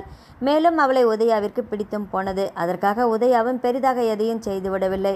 தனது இயற்கையான குணத்திற்கு ஏற்றாற்போல இனிமையாகவும் கேட்கட்டும் பிறகு பார்க்கலாம் என்று இருந்து விடாமல் அவசியப்பட்டு சிறு சிறு உதவிகளை அவசியப்படும் நேரத்திற்கும் செய்து கொடுத்து கொண்டும் இயல்பாகவும் நடந்து கொண்டாள். அவ்வளவே. ஆனால் அவளுடைய அரை தோழியான வாணிக்கோ அதுவே பேருதவியாகிப்பட்டது. அதிலும் முன்பு தன்னுடன் அறையை பகிர்ந்து கொள்ள வந்த பெண்களைப் போலவே இரவெல்லாம் தூங்க விடாமல் கண்ட நேரத்தில் மொபைலில் பேசிக்கொண்டோம். நாங்களும் தான் பணம் கொடுக்கிறோம், எங்களுடைய இஷ்டத்திற்கு தான் நடந்து கொள்வோம் என்பதைப் போலெல்லாம் தொல்லை கொடுக்காமல் தான் இருக்கும் சுவடை தெரியாமல் அடக்கமாக நடந்து கொண்ட உதயாவை வாணிக்கு மிகவும் பிடித்து போனது. அவளுடைய முழு பெயர் வாணிஸ்ரீ. அவள் ஒரு பியூட்டிஷியன். அவளே சொந்தமாக ஒரு பியூட்டி பார்லையும் வைத்து நடத்தி கொண்டிருக்கிறாள். அந்த இனிமையான பெண் உதயா தனக்கு மட்டும் எத்தனை உதவிகளை செய்கிறாள். தானும் அவளுக்கு எதையாவது செய்தே ஆக வேண்டும் என்று கிளம்பி விட்டிருந்தாள். அப்படி நினைத்தவளுக்கு முதலில் தென்பட்டது உதயாவின் அழகு. இவள் மட்டும் தன்னை இன்னும் கொஞ்சம் மாற்றிக்கொண்டால், அதாவது அலங்கரித்து கொள்ள ஆரம்பித்திருந்தால் அவளுடைய அழகிற்கு பிறகு சொல்லவும் வேண்டுமா என்று தோன்றியது. அதிலும் பெரிதாக கூட ஒன்றும் அவசியமே இல்லை. சிறு சிறு திருத்தங்களே போதும். உதயா பேரழகியாகி விடுவாளே என்றோம். ஏற்கனவே தன்னுடைய தோற்றத்தை கொஞ்சம் கொஞ்சம் என நிறையவே மாற்றிக்கொள்ள வேண்டும். அதற்கு என்ன செய்வது என்று தெரியாமல் திகைத்து நின்று விட்டிருந்த உதயாவிற்கு சரியான நேரத்தில் வாணியின் உதவி கிடைத்தது பேருதவியாக. முன்பு கிராமத்தில் இருந்தபோது எந்த ஒப்பனையுமே செய்து கொள்ளாமல், ஏன் அதற்கே தன்னை அழகி என்று எத்தனை பேர் சொல்லி கொண்டிருந்தார்கள் என்று நினைத்து பார்த்தாள். அதிலும் தனது தாயிடம் உங்களுடைய பெண்ணின் அழகிற்கு, முக்கியமாக உதயாவின் அழகிற்கு பார்ப்பவர்கள் சும்மா பெண்ணை கொடுத்தாலே போதும் என்று கட்டி கொண்டு போய்விடுவார்கள். அப்படி இருக்கும்போது நீங்கள் ஏன் இவ்வளவு சிரமப்பட்டு எந்த நேரமும் முளைத்து கொண்டே இருக்க வேண்டும் என்று கூட கேட்டதுண்டு. அவர்கள் மட்டும் இப்பொழுது தன்னை பார்த்தார் என்ன நினைப்பார்கள்? உதயாவிற்கு அவளை அறியாமலேயே சிரிப்பு வந்துவிட்டது. அட உதயா, நீதானா என்று ஆச்சரியம் கூட செய்வார்கள். உடனே அப்படியே பார்த்தாலும் தானும் ஒன்றும் பெரிதாக எதையும் செய்து கொண்டு விடவில்லையே என்று தனக்கு தானே சொல்லி கொண்டாள். எப்படியும் முன்பே சென்னைக்கு வந்த புதிதில் இருந்ததோடு ஒப்பிடும்போது இப்பொழுது சற்று மாறியிருக்கிறோம், அவ்வளவே. ஆனால் அந்த மாற்றம் மனதிற்குள் ஒருவித பயத்தை ஏற்படுத்தியிருந்தது. அதை உதயாவால் உணரவும் முடிந்தது. ஒருவேளை நாம் போகும் பாதை தவறோ? இல்லை, நிச்சயமாக இல்லை.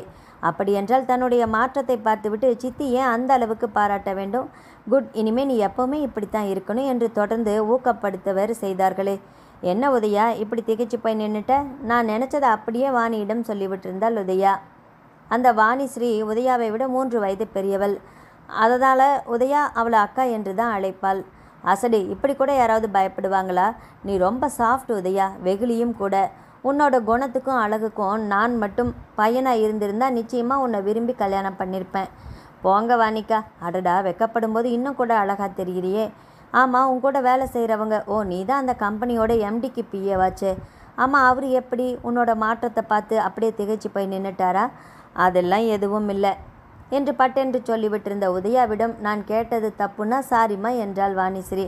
அச்சச்சோ, என்ன வாணிக்கா நீங்கள் என்றவள். அப்புறம் நீங்கள் என்ன இன்னைக்கு ஜாலி மூடில் இருக்கீங்க போல் இருக்கே என்று கேட்டாள். ஒரு விதத்தில் பார்த்தா அப்படித்தான் உதயா. சரி, உனக்கு டியூட்டிக்கு லேட் ஆயிடுச்சு, நீ கிளம்பலையா என்று அத்துடன் பேச்சை முடித்து கொண்டு விட்டிருந்த வாணிஸ்ரீயிடம், ஆமாம் லேட் ஆச்சுக்கா, நான் கிளம்புறேன் என்று ஹேண்ட்பேக்கை கையில் எடுத்திருந்தாள் உதயா. கம்பெனிக்கு சென்று சேரும் வரை உனது இந்த மாற்றத்தை உன்னுடைய எம்டி கண்டு கொள்ளவில்லையா என்று வாணிகா கேட்டது தான் அவளுடைய காதுகளில் மீண்டும் மீண்டும் ஒலித்து கொண்டே வந்தது. கம்பெனிக்குள் வந்திருந்த உதயா எம்டி தன்னுடைய இருக்கையில் இல்லாததை கண்டாள். நேரே தன்னுடைய இடத்திற்கு சென்று அவள் ஹேண்ட்பேக்கை வைக்க இன்டர்காம் ஒலிக்க சரியாக இருந்தது. எடுத்து காதில் வைத்தவள் குட் மார்னிங் சார் என்றாள். எதிர்முனையில் விஜயமோகன் சொன்னதை கேட்டு, சரி சார், நீங்கள் வர்றதுக்குள்ளே உங்கள் டேபிள் மேலே தயாராக வச்சுருப்பேன் என்று ரிசீவரை வைத்தாள். அன்று ஏனோ வழக்கத்திற்கு மாறாக விஜயமோகனின் வரவை ஆவலுடன் எதிர்பார்த்தாள் உதயா.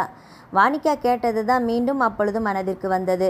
அது எப்படி? அவனுடைய கூர்மையான பார்வையில் விழாமல் கூட ஏதாவது தப்பிக்க முடியுமா? அப்படியானால் அடடா, அந்த ஃபைலை மட்டும் நானாக இருந்தால் எவ்வளவு நல்லா இருக்கும் என்ற குரலில் துள்ளி விழுந்து திரும்பினாள். மார்பிற்கு குறுக்கே கைகளை கட்டியபடி நின்று கொண்டிருந்தவளை சற்றே அசடு வழிய பார்த்த உதயா வாங்க சார் என்றாள். அதெல்லாம் வந்து ரொம்ப நேரமாச்சு தான் என்ற விஜயமோகனின் இயல்பான குரலில் முழுமையாக நடப்புக்கு வந்தாள். அவன் சுற்றி கொண்டு வந்து தனது இருக்கையில் அமர, சார் நீங்கள் கேட்ட ஃபைல் என்று தனது கையில் இருந்த ஃபைலை அவனுக்கு முன்பாக வைத்தாள். அப்புறம் என்ன விசேஷம்? என்ன திடீர்னு இப்படி கேட்குறான்? நினைத்தவள் சார் என்றாள். இல்லை, ரொம்ப நல்லா கிளம்பி வந்திருக்கியே, அதனால தான் கேட்டேன். அப்படியானால் இன்றுதான் முதன்முறையாக தனது மாற்றத்தையே கவனிக்கிறானா? ஆனாலும் சற்று முன்னர் உள்ளே வந்ததும் ஏதோ சொன்னானே, ஏதோ ஃபைலை தனது மார்போடு அணைத்து வைத்துக்கொண்டு அப்படியே யோசித்தபடி தான் நின்று விட்டிருந்ததற்காக அப்படி சொன்னானோ? அந்த வினாடியே முகம் குப் என்று சூடாகி சிவந்துவிட அதை வெளியே தெரிந்து விடாமல் மறைக்க பெரும் பாடுபட்டாள். ஓரளவு மறைத்திருந்தாள் என்றாலுமே முழுமையாக முடியவில்லை. அந்த நிலையில் உதயாவை கண்ட விஜயமோகனாலும் என்ன முயன்றும் தனது பார்வையை அவளிடமிருந்து விலக்கிக் கொள்ள முடியவில்லை. ஆனால் உதயா நிமிர்ந்து தன்னை பார்ப்பதற்குள் சகஜ நிலைக்கு வந்தான். உட்காரு, பரவாயில்ல சார். இன்னைக்கு ஈவினிங் நான் கிளம்பும்போது உன்னை கூட கூட்டிகிட்டு வர சொன்னாங்க உன் சித்தி. அப்படி சொன்னவள் எதற்காக இருக்குமென்று யோசித்து கொண்டே பார்த்தாள். உங்கள் சித்தப்பா புதுசாக வீடு கட்டியிருக்கிறாராமே, அதுக்கான கிரக பிரவேசத்துக்கு உனக்கு ட்ரெஸ் எடுக்க போகணும்னு ஏதோ சொன்ன மாதிரி இருந்தது. ஓ, ஏற்கனவே சித்தியும் சொல்லி கொண்டு தான் இருந்தார்கள். அதற்கு பிறகுதான் நினைவுக்கு வந்தது உதயாவுக்கு அது. ஏன் அதற்குள் தனக்கே மொபைலில் அழைத்து சொல்லியிருக்கலாமே அவர்கள்?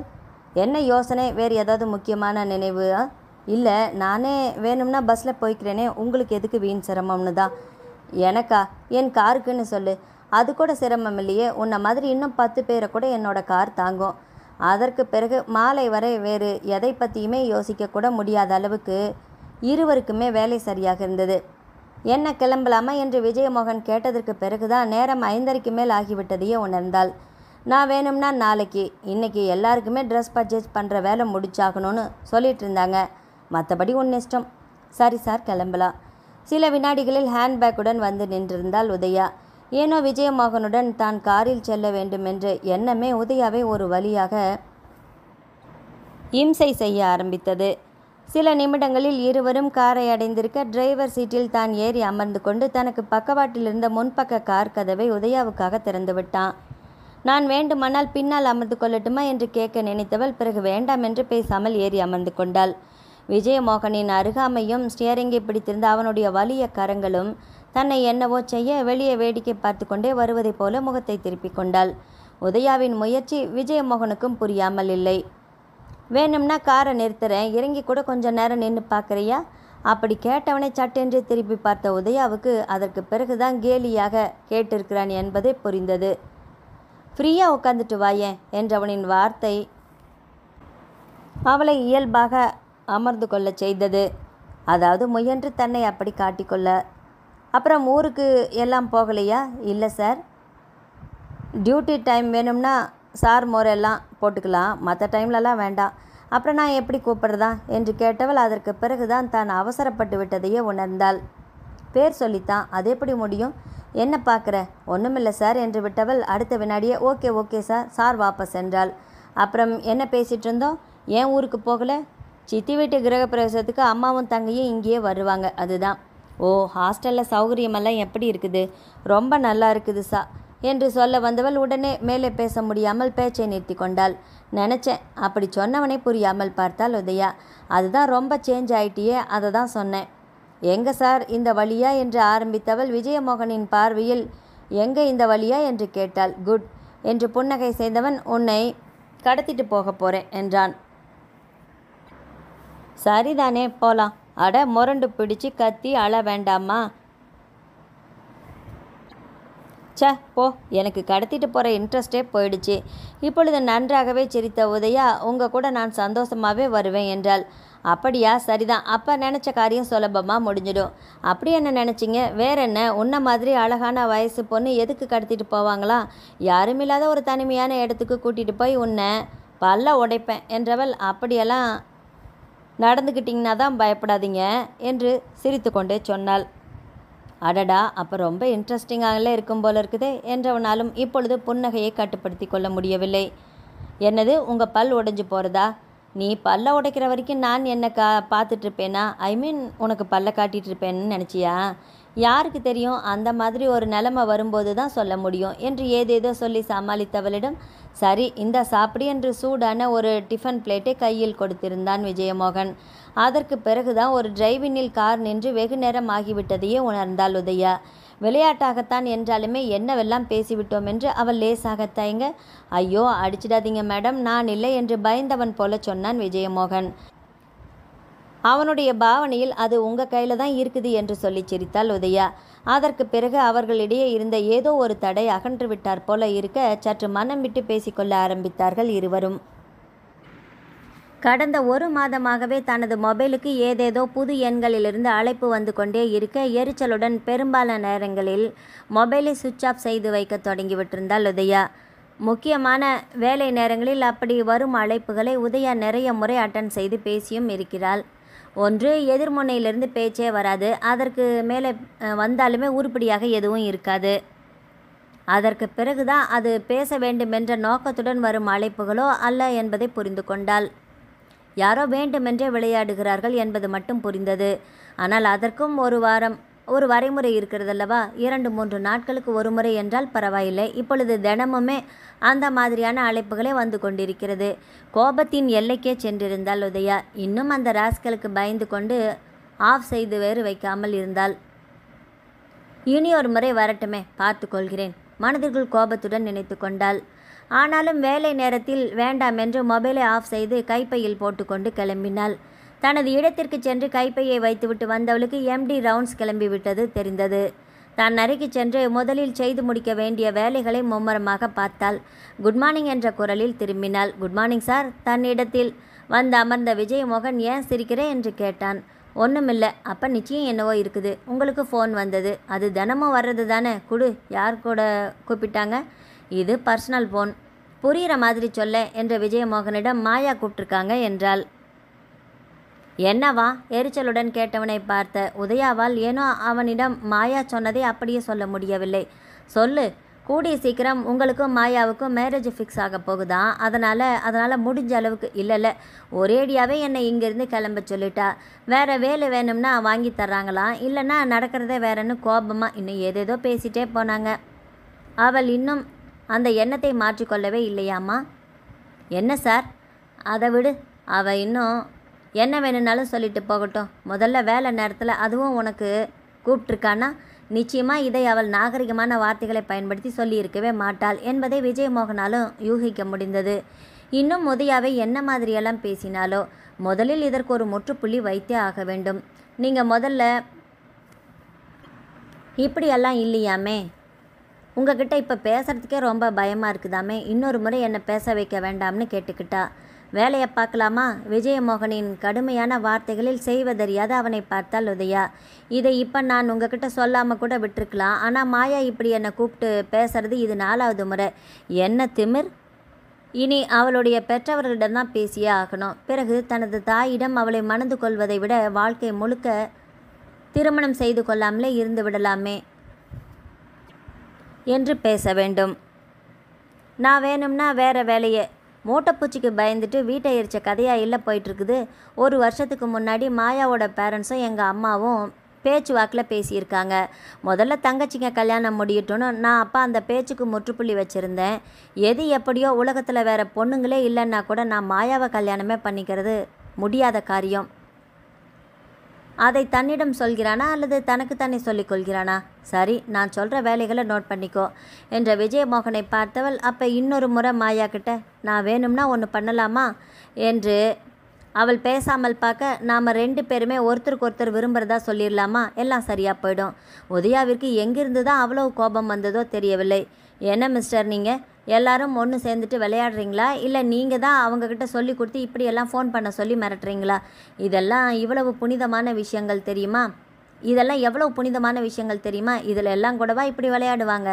அதுவும் உங்களால் எப்படி முடிஞ்சது? முதல்ல அந்த மாதிரி பேசுகிறத நிறுத்துங்க. அந்த மாதிரி பொண்ணு நான் கிடையாது. அதை முதல்ல நீங்கள் தெரிஞ்சுக்கோங்க. Cool down. அதெல்லாம் எனக்கு பிடிக்காது. விருப்பம் இல்லைன்னு சிரிச்சுக்கிட்டே முடிச்சிட வேண்டியது தானே. இப்போ எதுக்கு இவ்வளோ டென்ஷன் ஆகிற? கேட்க மாட்டீங்க? எல்லா பொண்ணுங்களையும் ஒரே மாதிரி நினச்சிக்கிட்டு மாயாவை கழிச்சிட்டா அதுக்கப்புறம் நான் இவ்வளவு தூரம் தினமும் பார்த்து பேசுகிற பொண்ணு நீ ஒருத்தி தானே. அதை விடு, இனி வேலையை பார்க்கலாம். தாராளமாக பார்க்கலாம் சார். ஆனால் இன்னொரு முறை மாயா கிட்டேருந்து எனக்கு ஃபோனே வரக்கூடாது. அதுக்கு நான் கேரண்டி. போதுமா? சரி என்பதைப் போல தலையாட்டிய உதயாவுக்கு சில வினாடிகளிலேயே இயல்பு நிலைக்கு திரும்ப முடிந்தது. அப்பாடா, ஒரு வழியாக மேடம் எப்படியோ பெரிய மனசு பண்ணிட்டீங்க என்று விஜயமோகனும் அதற்கு பிறகு வேலைகளை கொடுத்து கொண்டே இருக்க ஆசுவாசமாக நின்று மூச்சு கூட விட முடியாமல் போனது.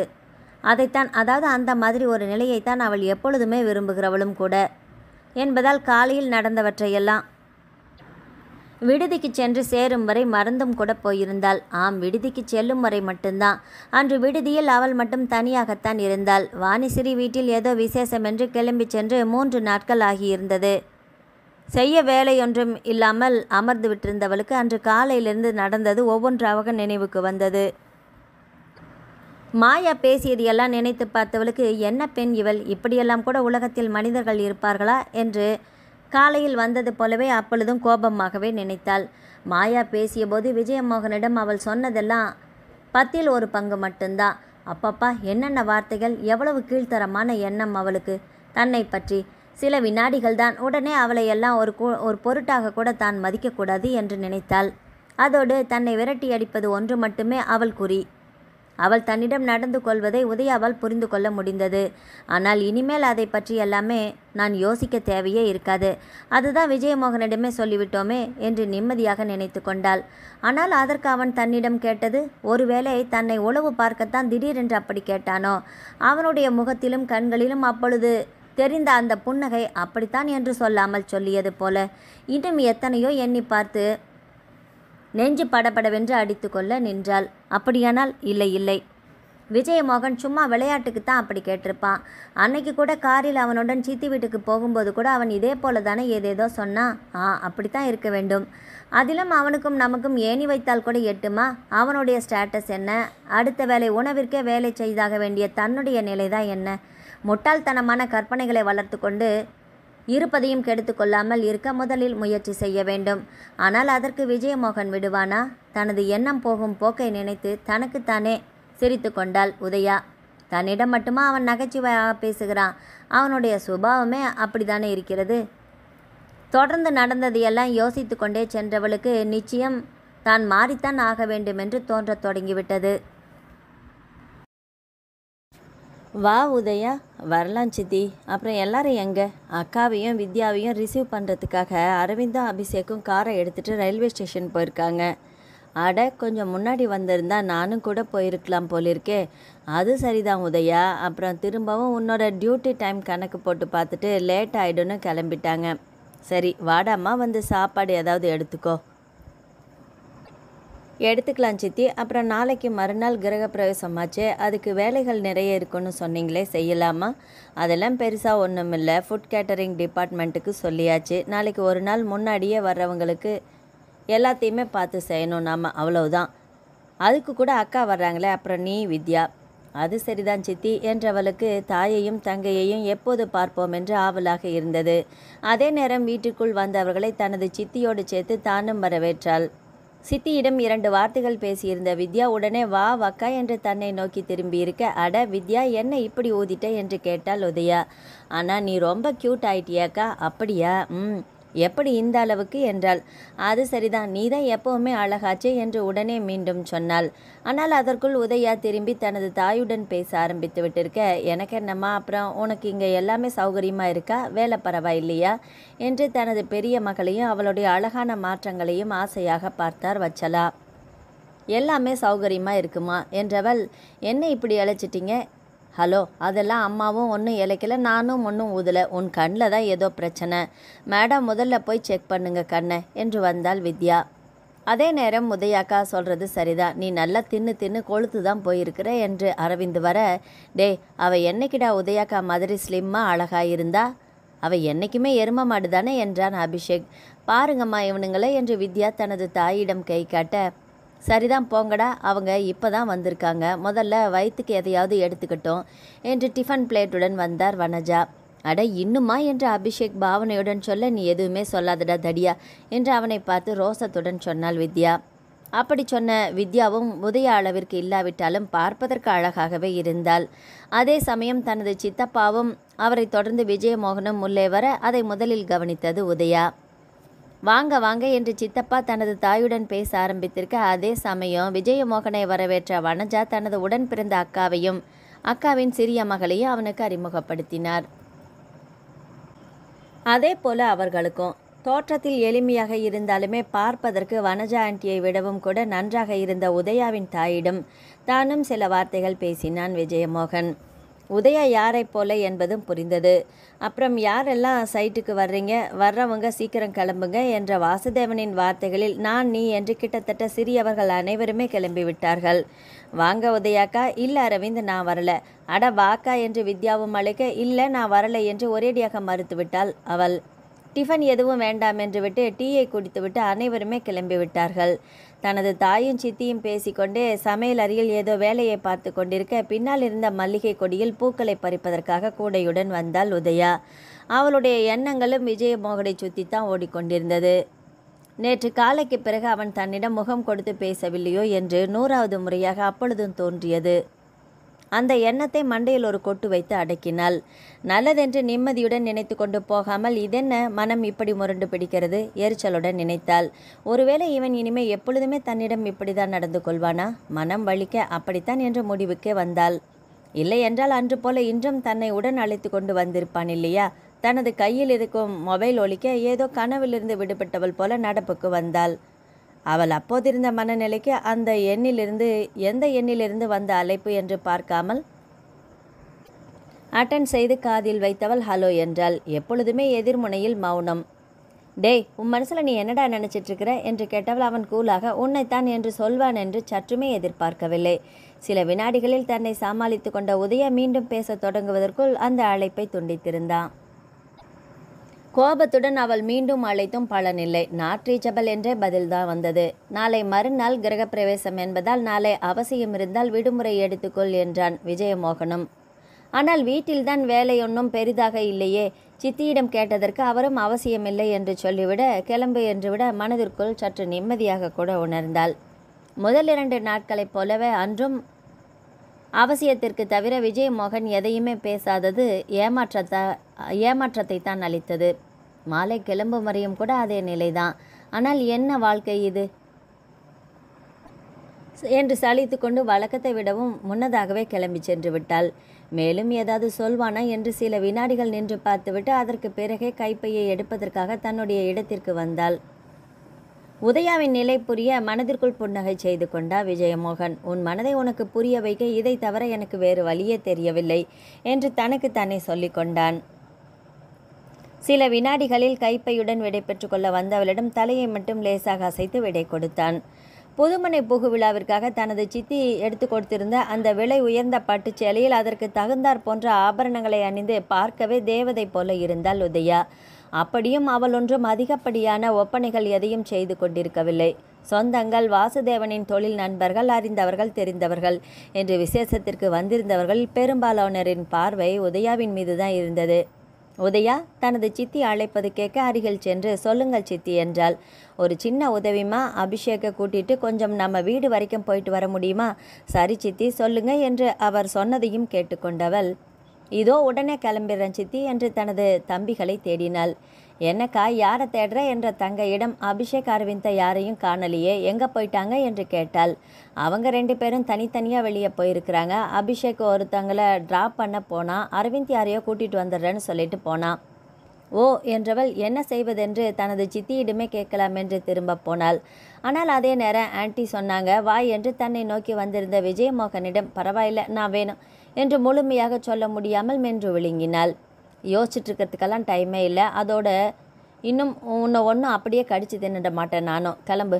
அப்படி சொன்னவனின் குரலில் எரிச்சல் இருந்ததோ? உதயாவால் நினைக்காமல் இருக்க முடியவில்லை. அந்த வினாடியே அவனுடன் கிளம்பி விட்டிருந்தவளுக்கு அனைவருமே தங்களையே பார்ப்பதைப் போல ஒரு உணர்வு தோன்றியது. அவன் ஏறிக்கொண்டு அவனுக்கு பக்கவாட்டில் இருந்த முன்பக்க கார் கதவை திறந்துவிட தானும் ஏறி அமர்ந்து கொண்டாள். உள்ளே போய் 5 மினிட்ஸ் எடுத்துகிட்டு வந்துடுறேன் என்று எனக்கு வேறு முக்கியமான வேலை இருக்குது. இல்லை அது லேப்டாப் மேலே இருக்குது, நீங்கள் வந்து எடுத்து தந்தீங்கன்னா பரவாயில்லை, வர்றேன். ஏன் இப்படி எரிந்து விழுகிறார் என்று நினைத்த உதயாவுக்கு மனம் மிகவும் பாரமாகிவிட்டது. சிறிதாகி விட்டிருந்த உதயாவின் முகத்தை பார்த்த விஜயமோகனுக்கும் பாவமாகத்தான் இருந்தது. நன்றாக பேச துடித்த மனதை வேண்டாம் என்று இன்னும் சில நாட்கள் போகட்டும் என்று முயன்று கட்டுப்படுத்தி கொண்டான்.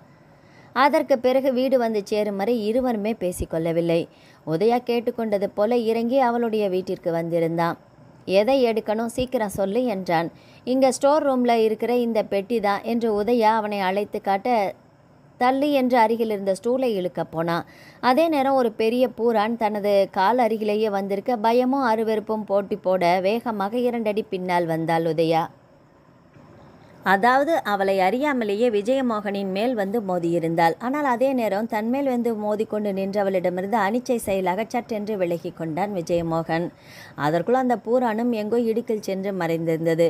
தீப்பட்டார் போல தன்னை விலக்கி தள்ளிவிட்டதோடு தன்னிடமிருந்து விலகியும் விட்டிருந்த விஜயமோகனின் செய்கையில் உதயாவின் கண்கள் அவளை அறியாமலேயே கலங்கிவிட்டது. கூடவே தான் ஏதோ மிகவும் கீழ்த்தரமாக நடந்து கொண்டு விட்டதைப் போல உதயாவின் மனமும் சோர்ந்து இடிந்து போனது. அவனுடைய உயரத்திற்கு ஸ்டூலின் உதவியே தேவைப்படாது போக மேலிருந்தே அந்த பெட்டியை அப்படியே தூக்கி கீழே அந்த ஸ்டூலின் மீதே வைத்தான்.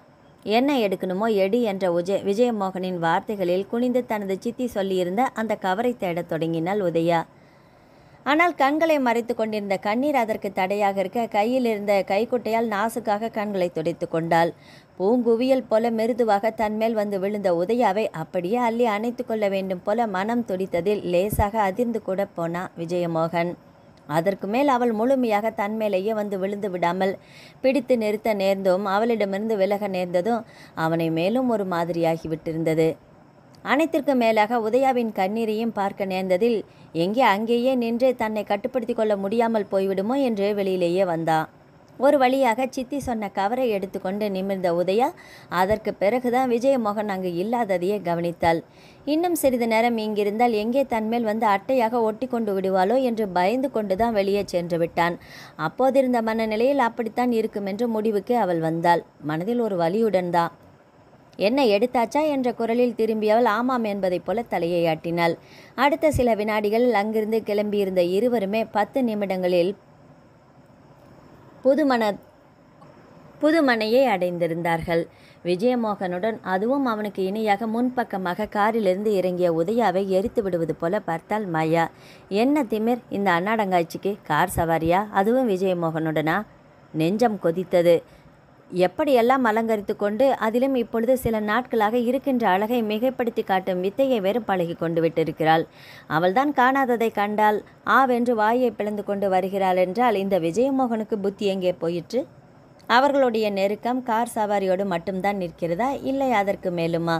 சொல்வதற்கில்லை. எப்பாடுபட்டேனும் அந்த உதயாவை அப்புறப்படுத்தியே தீர வேண்டும். இல்லை என்றால் அனைத்துமே கைமீறி கூட போய்விடலாம். ஆனால் அதுவரை பேசாமல் இருந்தால் அல்லவா விஜயமோகனுடன் தன்னால் மோத முடியாதுதான், ஏன் யாராலுமே.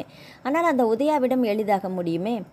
மோதுவது மட்டுமா, இருக்கும் இடம் தெரியாமல் நசுக்கி தூக்கி தொலைவில் வீசிவிட வேண்டும். அதுவும் எவ்வளவு விரைவில் முடியுமோ அவ்வளவு விரைவில். வழக்கமில்லாத வழக்கமாக அன்று ஏனோ வேலைக்கு செல்வதை நினைத்தாலே மனதிற்குள் மிகவும் பயமாக இருந்தது உதயாவுக்கு. தாயும் தங்கையும் அன்று அதிகாலை ட்ரெயினுக்கு ஊருக்கு கிளம்பியிருக்க தானும் அப்படியே சித்தி வீட்டிலிருந்து வேலைக்கு கிளம்பிவிட்டாள். வழக்கத்தை விடவும் 15 நிமிடங்கள் முன்னதாகவே கம்பெனியை வந்து அடைந்தவள் எம்டி விஜயமோகனும் வந்து அவனுடைய இருக்கையில் அமர்ந்து ஏதோ முக்கியமான வேலையில் மும்மரமாக இருப்பதை கண்டாள். திடீரென்று 2 நாட்களுக்கு முன்பு அவன் ஒரு பெரிய ஆர்டரை பற்றி பேசி கொண்டிருந்தது நினைவிற்கு வர வேகமாக சென்று கைப்பையை வைத்துவிட்டு குறிப்பேடு, பேனா மற்றும் இதர ஃபைல்களுடன் அவனுடைய இடத்திற்கு வந்து சேர்ந்தாள். அவனுடைய கவனத்தை கலைக்க வேண்டாம் என்று பேசாமல் நின்றவள் அவன் நிமிர்ந்ததும் குட் மார்னிங் சார் என்றாள். மார்னிங் என்று கம்ப்யூட்டரில் எதையோ செய்தவன் அடுத்த சில வினாடிகளில் நன்றாகவே திரும்பி அமர்ந்தான். விஜயமோகனை பார்த்தவளுக்கு அன்று கடைசியாக ஸ்டோர் ரூமில் நடந்ததுதான் நினைவுக்கு வந்தது. கடவுளே, தொடர்ந்து அப்படியே கடுமையாக நடந்து கொண்டால் அதை தன்னால் தாங்கிக் கொள்ள முடியுமா? முதலில் எதற்காக அப்படியெல்லாம் நடந்து கொள்ள வேண்டும்? அதுவும் காரணமே இல்லாமல். ஒருவேளை 3 நாட்களுக்கு முன்பு மாயா ஃபோன் செய்ததற்காகத்தான் ஏதோ சொன்னோமே, அதுக்காக இருக்குமா? ஏன் அவன் மட்டும் ஏதேதோ கூறவில்லையா? என்ன இவ்வளவு சீக்கிரம் வந்துட்ட? அம்மா தங்கை கூட இல்லையா? அவங்க காலையில் நேரத்திலேயே கிளம்பிட்டாங்க. ஓ சரி, நீ வந்ததும் நல்லதாக தான் போச்சு. கிளம்பு, இன்னைக்கு முழுக்க வெளியே சுற்ற வேண்டிய வேலை இருக்கு என்று தானும் எழுந்து கார் சாவியை கையில் எடுத்திருந்த விஜயமோகனை பார்த்தாள் உதயா. வெளியே செல்ல வேண்டுமா? அதற்கு தான். எதற்கு? என்ன யோசனை? ஈவினிங் வர்றதுக்கு லேட் ஆகிடும், அதனால் பேக்கையும் எடுத்துக்கோ. நான் எதுக்கு சார்? ஏன், நீ தானே என் பிஏ. போகிற இடத்துக்கு எடுத்துகிட்டு போக வேண்டியது, எடுத்து கொடுக்க வேண்டியது, சொல்ல சொல்ல நோட் பண்ண வேண்டியது எல்லாமே. அவன் முடிப்பதற்குள் சரி சார் கிளம்பலாம் என்று சொல்லிவிட்டாள். சொன்னதோடு நின்று விடாமல் ஓடிச் சென்று அடுத்த சில வினாடிகளிலேயே கைப்பையுடன் அவனுக்கு முன்பாக வந்தும் நின்றாள். இதையெல்லாம் எடுத்துக்கோ என்று அவன் காட்டிய ஃபைல்களை எடுத்துக்கொண்டவள் அவனை பின்தொடர்ந்தாள். அவனுடைய வேக நடைக்கு ஈடு கொடுக்க உதயா சற்று சிரமப்பட்டுத்தான் போனாள். முதலில் நேராக அவர்கள் சென்றடைந்த இடம் அவனுடைய வீடு. இறங்கி வா என்று அவனுடன் தானும் இறங்கி நடந்தாள். இது நாள் வரை அவனுடைய வீடென்றால் அது சித்தியின் வீட்டிற்கு பக்கத்தில் இருப்பது என்றுதான் உதயா நினைத்து கொண்டிருந்தாள். ஆனால் ஏன் சம்பந்தமே இல்லாமல் இங்கே அழைத்து உதயாவின் யூகத்தை அறிந்து கொண்டவன் போல இதுவும் நம்ம வீடுதான் என்றான். அப்பா அங்கே சித்தி வீட்டுக்கு பக்கம் அதுதான் தாத்தா காலத்திலிருந்து பரம்பரையாக இருக்கிற வீடு. அங்கே இருந்தால் அப்பாவோட ஞாபகத்தில் அம்மா ரொம்பவும் கவலைப்படுவாங்க, ஹெல்த் ஸ்பாயில் பண்ணிக்கிறாங்க. அதனால் போன வருஷம் இந்த வீட்டை விலைக்கு வாங்கி அம்மாவை இங்கே கூட்டிகிட்டு வந்துட்டேன். வெகு தூரம் வரை இருமருங்கிலும் புல்வெளிக்கிடையே வந்த அந்த பாதையில் நடந்தவர்கள் அதற்கு பிறகே வீட்டு வராந்தாவை அடைந்தார்கள். வீட்டின் பிரம்மாண்டம் உதயாவை திகைக்க வைத்தது. இதை எப்படி வீடு என்று சொல்ல முடியும்? அப்போ அந்த வீடு அதுவும் அப்படியே தான் இருக்கு. தங்கச்சிங்க 2 பேரும் வரும்போது அப்போ நான் அம்மான்னு மாசத்துல 4-5 நாள் அங்கே இருப்போம். அதற்குள் இருவரும் ஹாலுக்குள் வந்திருக்க இந்த ஹாலின் பரப்பளவில் சித்தியின் வீடு முழுக்க அடங்கிவிடுமே என்று உதயாவால் நினைக்காமல் இருக்க முடியவில்லை. உட்காரி என்று விஜயமோகன் சோஃபாவை காட்டி சொல்ல பேசாமல் சென்று அமர்ந்து விட்டாள். அவனுடைய தாயை பார்க்க ஆவலாக இருந்தது. இதோ வரேன் என்று அவன் உள்ளே சென்று விட்டிருக்க அவள் வீட்டின் உள் அலங்காரங்களையும் அதன் பிரம்மாண்டத்தையும் ரசிக்க ஆரம்பித்திருந்தாள். சித்தி வீட்டினர் மாமா என்று அனைவருமே விஜயமோகனிடம் அவ்வளவு மரியாதையாக நடந்து கொள்கிறார்கள் என்றால் பிறகு சொல்லவும் வேண்டுமா என்று நினைக்க தோன்றியது. சில நிமிடங்கள் சென்றிருக்கும். யாரோ வரும் அரவம் கேட்க திரும்பினாள். டிஃபன் சாப்பிடலாம் வாங்க. வேலைக்கார பெண் என்பது புரிய இல்லை நான் சாப்பிட்டாச்சு என்று முடித்து விட்டாள். சரி ஐயா கூப்பிட்றாங்க வாங்க. தன்னை எதற்காக அழைக்கிறான் என்று நினைத்து கொண்டே இருக்கையை விட்டு எழுந்திருந்தவள் தயக்கத்துடன் உள்ளே சென்றாள்.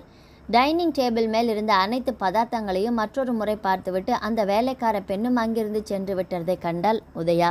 அதே நேரம் வாங்கம்மா என்று சற்று வயதான தனது தாயை கைத்தாங்களாக அழைத்து கொண்டு டைனிங் ஹாலுக்கு வந்தான் விஜயமோகன்.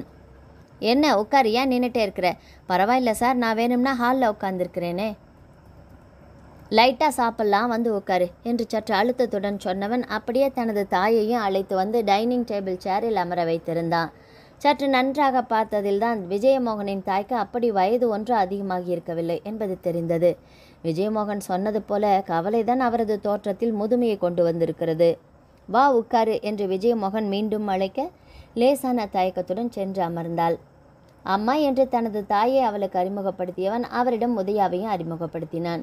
ஓ வனஜாவோட அக்கா பொண்ணா என்றவரின் பார்வையின் கூர்மையில் விஜயமோகனை கண்டாள் உதயா. விஜயமோகன் தானே மூவருக்கும் பரிமாற மிகுந்த தயக்கத்துடன் இருக்கையின் விளிம்பில் வந்து அமர்ந்திருந்தாள். என்னம்மா ஃப்ரீயா உட்காந்து சாப்பிட? வாசகி விஜயமோகனின் தாய் சொல்ல சரி என்பதைப் போல தலையை ஆட்டினாள் உதயா. பொண்ணு ரொம்ப லட்சணமாக இருக்கா என்றவரை லேசாக புன்னகையுடன் பார்த்து கொண்டே அல்வாவை சிறிது எடுத்து வாயில் வைத்தான். அட எனக்கு எதுக்கு கண்ணா ஸ்வீட்டு என்றவர் முதல்ல நீங்கள் 2 பேரும் சாப்பிடுங்க, உங்களுக்கு பரிமாறிட்டு நான் அப்புறமா சாப்பிட்டுக்கிறேன் என்று எழப்போன தாயை தடுத்து விட்டிருந்தான் விஜயமோகன். அதெல்லாம் வேண்டாமா, எங்கள் கூட உட்காந்து சாப்பிடுங்க. இப்போ தான்ப்பா ஒரு பெரிய டம்ளர் நிறைய ஹார்லிக்ஸ் குடித்தேன். அது சரிதாம்மா, ஆனால் இப்போ எங்கள் கூட உட்காந்து சாப்பிடுங்க என்று இட்லியை பரிமாறிய மகனிடம் அட போதுண்டா விட்டா ஊட்டியே ஊற்றுவ போல் இருக்குதே என்று அதட்டலாக கேட்டார் வாசுகி. அதில் என்னம்மா இருக்கு, நீங்கள் மட்டும் வயிறு நிறைய சாப்பிடுவீங்கன்னு சொல்லுங்கள், நான் இப்போவே ஊட்டி விடுறேன். அது சரி என்றவர் பாருமா இவன் எனக்கு ஊட்டி விடுறானா, கொழுப்பு தான் இவனுக்கு என்று உதயாவிடம் முறையிட்டார். ஏற்கனவே தாய் மகனுக்கிடையே தன்னை அதிகப்படியாக உணர்ந்த உதயா இப்பொழுது நெளியவே ஆரம்பித்து விட்டாள். அட என்ன உன் பிளேட் காலியாக இருக்குது, நீ எடுத்து வச்சுக்கோமா என்றவர் உதயாவுக்கு பரிமாறுவதற்கு எத்தனைக்க நீங்கள் உட்காருங்க ஆண்டி என்று தானே எடுத்து வைத்து கொண்டாள் உதயா. நீங்கள் இன்னொரு இட்லி வச்சுக்கோங்கம்மா. அட போதுண்டா, நீ முதல்ல உன் வயிற்று பாட்டை பார்த்துக்கிட்டு கிளம்பு. நீ ஒருத்தன் குடும்பத்துக்காக எவ்வளவு உழைக்கிற கண்ணா, முதல்ல நீ ஒன்றை பாரு. சரியாக சொன்னீங்கம்மா, நீங்கள் உள்ள நல்லபடியாக வச்சுக்கிட்டீங்கன்னா தானே என்னாலேயும் நிம்மதியாக இருக்க முடியும். டாக்டரை பாருங்கள், இந்த மாதத்தில் உங்களுக்கு ரத்த அழுத்தம் கூட ரொம்பவும் அதிகமாக இருக்கிறதா சொல்கிறாரு. அதெல்லாம் அப்படித்தாண்டா இருக்கும், நானும் உங்கள் அப்பா கிட்ட போக போகிறேன் என்று கண் கலங்கிய தாயை எழுந்து வந்து அம்மா இங்கே என்ன பாருங்க என்று அவரது தோள்பட்டையில் கை வைத்து அழைத்தான்.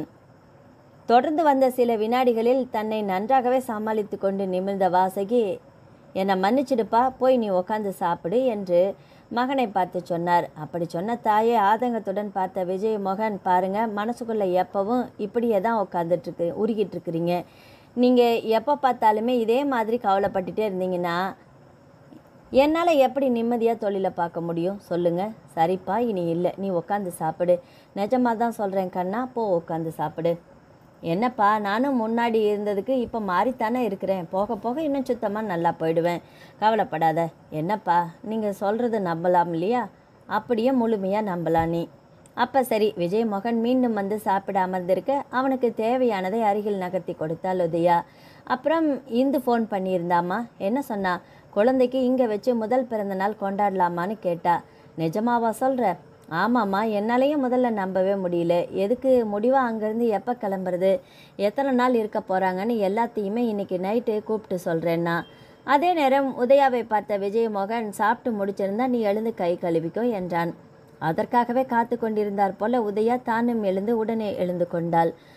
தாயும் மகனும் பாவம் சற்று நேரம் தடையின்றி பேசட்டுமே என்று. தொடர்ந்து வந்த சில நிமிடங்களில் உன்னை போர் அடிக்க வச்சிட்டேன் என்று விஜயமோகன் ஹாலுக்கு வர, அப்படியெல்லாம் இல்லை சார் என்று அவசரமாக மறுத்தாள். அதே நேரம் வாசுகி தானும் ட்ரேயில் காப்பி கப்புகளுடன் ஹாலுக்கு வந்தார். நீங்கள் ஏம்மா உட்காருங்க முதல்ல. ஏண்டா, எனக்கென்ன என்றவர் சிறியவர்கள் இருவருக்கும் காப்பியை கொடுத்தார்.